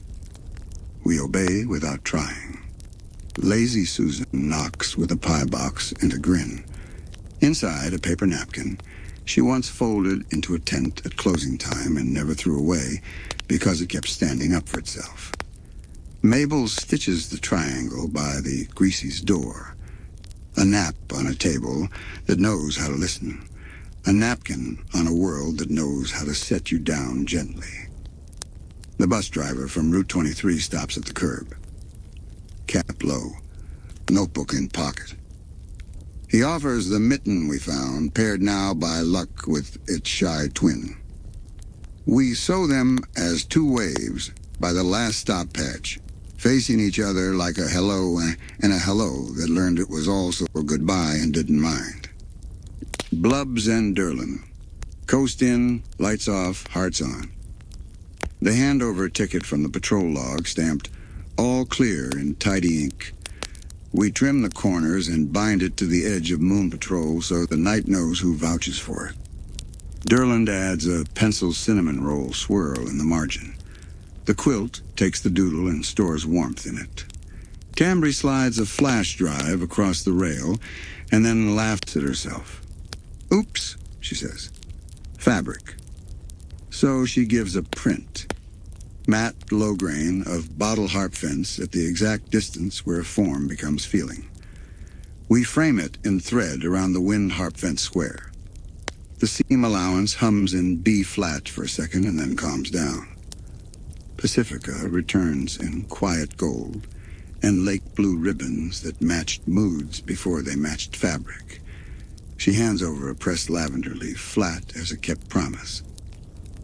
Mabel slips it into a tiny pocket she makes on the fly by Midnight Greenhouse, a pocket labeled "in case of breath." Dipper writes that down and draws a square around it because it feels like air you can save for later. McGucket shuffles up the steps with a banjo string coiled like a tiny river. "Broke on a lullaby," he reports, proud. We stitch the coil near Lakeside Lullaby, anchoring it with barley knots that look like ripples you can hear. The town hall attendant, maybe a person, maybe the attic itself, arrives with a thumbnail leaf stamp. "Approved," it writes in green. "You can't see unless you earned it." We press it to the corner of posters, right over the staple rust that keeps time in its own way. From the clearing at the edge of the yard, a beetle toddles in like a librarian on rounds, stamping a crisp circle on the quilt's inner border. "Checked out," it says in the grammar of glow. We understand. Stories on loan, hearts returned in better order. A gnome auntie bustles through the gate with a spool of thread labeled "No Knot" in thimble handwriting. She shows Mabel once, twice, slower. Mabel gets it on the third and a half. They tie off the silver road with kindness instead of force. It holds because gentleness decides when to be strong. At the porch step, the air lifts, soft hooves and sound only.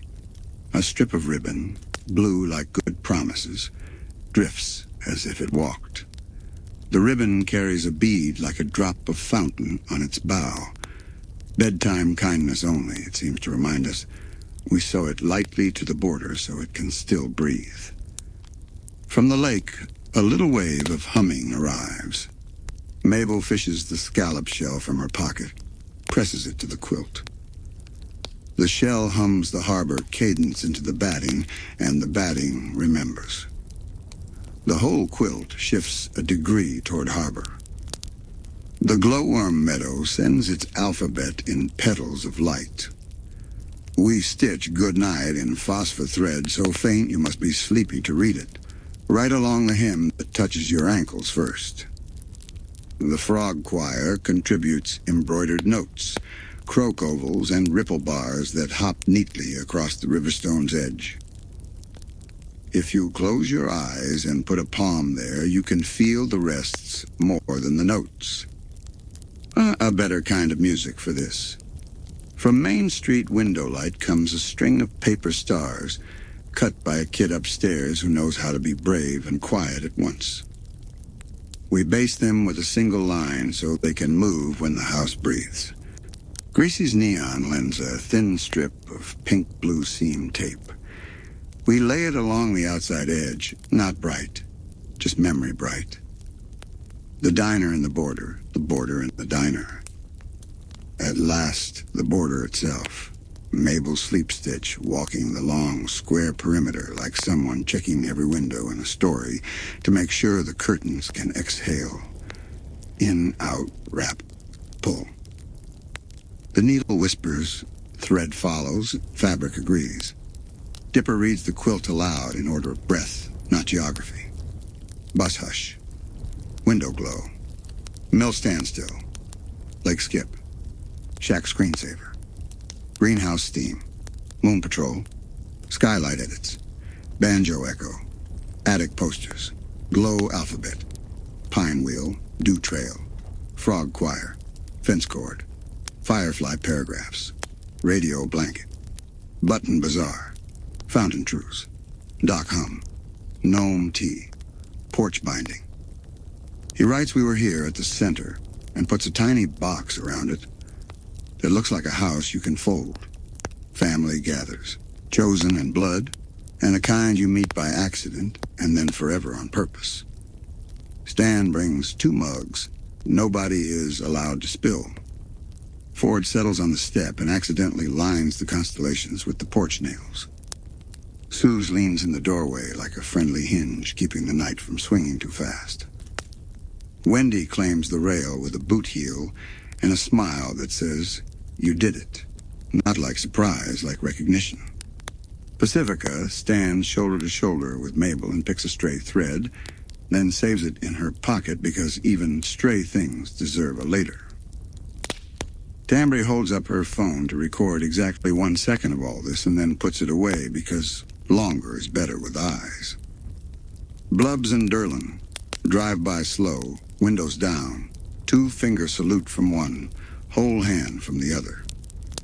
McGucket's whistle drifts from the lake, 3 notes up, 1 down, curl that ends like a smile, stopping itself from going loud. The porch lamp lowers itself another notch. Crickets tune to quilt key. A moth makes a quiet figure 8 around the cork lantern and decides it approves of circles tonight. Mabel sets the final stitch. Snip! The thread's tail hides where only trusts can see it. She smooths the corner where the quilt square parade doodle lives under the fabric like a secret handshake. The quilt glows. Not bright. Not even glow quite. More like the feeling the room gets when someone loves it from 2 feet away. Every square warms once and then sits. The silver path, once a road, now a loop. It curls and curls again until it is a soft spiral nested at the center. The shape you get when a story comes back home. Dipper drapes the quilt over knees and feet and rails and shoulders. It covers more than it should by physics and less than it should by worry, which is perfect. Mabel whispers the first words any finished thing wants to hear. Thank you for becoming. The porch answers with a single creak that could be applause if wood clapped with its heart. They all go quiet the way rooms do when you finally say the sentence the room was built for. Breath matches breath. Lap warms lap. Night learns our names again so it remembers where to send the dreams. The quilt breathes. We feel it. In the fabric. In the posts. In the town, 1 roof at a time. Nothing to fix, everything to keep. We let the swing drift once. We let the lights go obediently to ember. We let our eyes close like doors with the softest latches. The border holds. The centers rest. The silver spiral hums harbor. All clear. We sleep. Somewhere a diner's napkin tent does not fall. Somewhere a bus cord waits without needing to ring. Somewhere, Main Street windows keep their pockets of honey for the people who need to walk by and remember. Sweetness exists without being asked to explain it. The quilt rises, falls, breath like pinin through needles, out through roots. It breathes with the sawmill belts, slack and good, with the lake wide and specific, with the shack humming behind the hum, with the greenhouse misters tick cloud tick, with the patrol car's engine at idle kindness, with a skylight cracked 2 fingers for fresh, with banjo strings cooling to wood and promise, with posters sleeping in drawers and medals gathering dust like soft applause, with glowworms writing the alphabet of yes, with constellations rehearsing their lines in a language so old it feels new on your tongue, with dew that knows where to stand and when to vanish so feet can find the solid, with frogs making staircases you climb with ears, with bottles, spoons, shells, and keys agreeing on a single chord that belongs to wind more than to us, with fireflies shoving paragraphs back to night, with a radio red bulb that remembers the shape of on even when off, with buttons and thread and ribbon swapping spaces where stories do the paying, with a fountain that refused to judge and chose to bless, with merfolk explaining safe to water until water kept the lesson, with gnomes who pour more the instant they hear a sigh. The quilt breathes. You feel it when your shoulders let go a notch you thought was bone. You feel it when your jaw remembers it's not a padlock. You feel it when your feet stop planning a sprint for a door that is already open.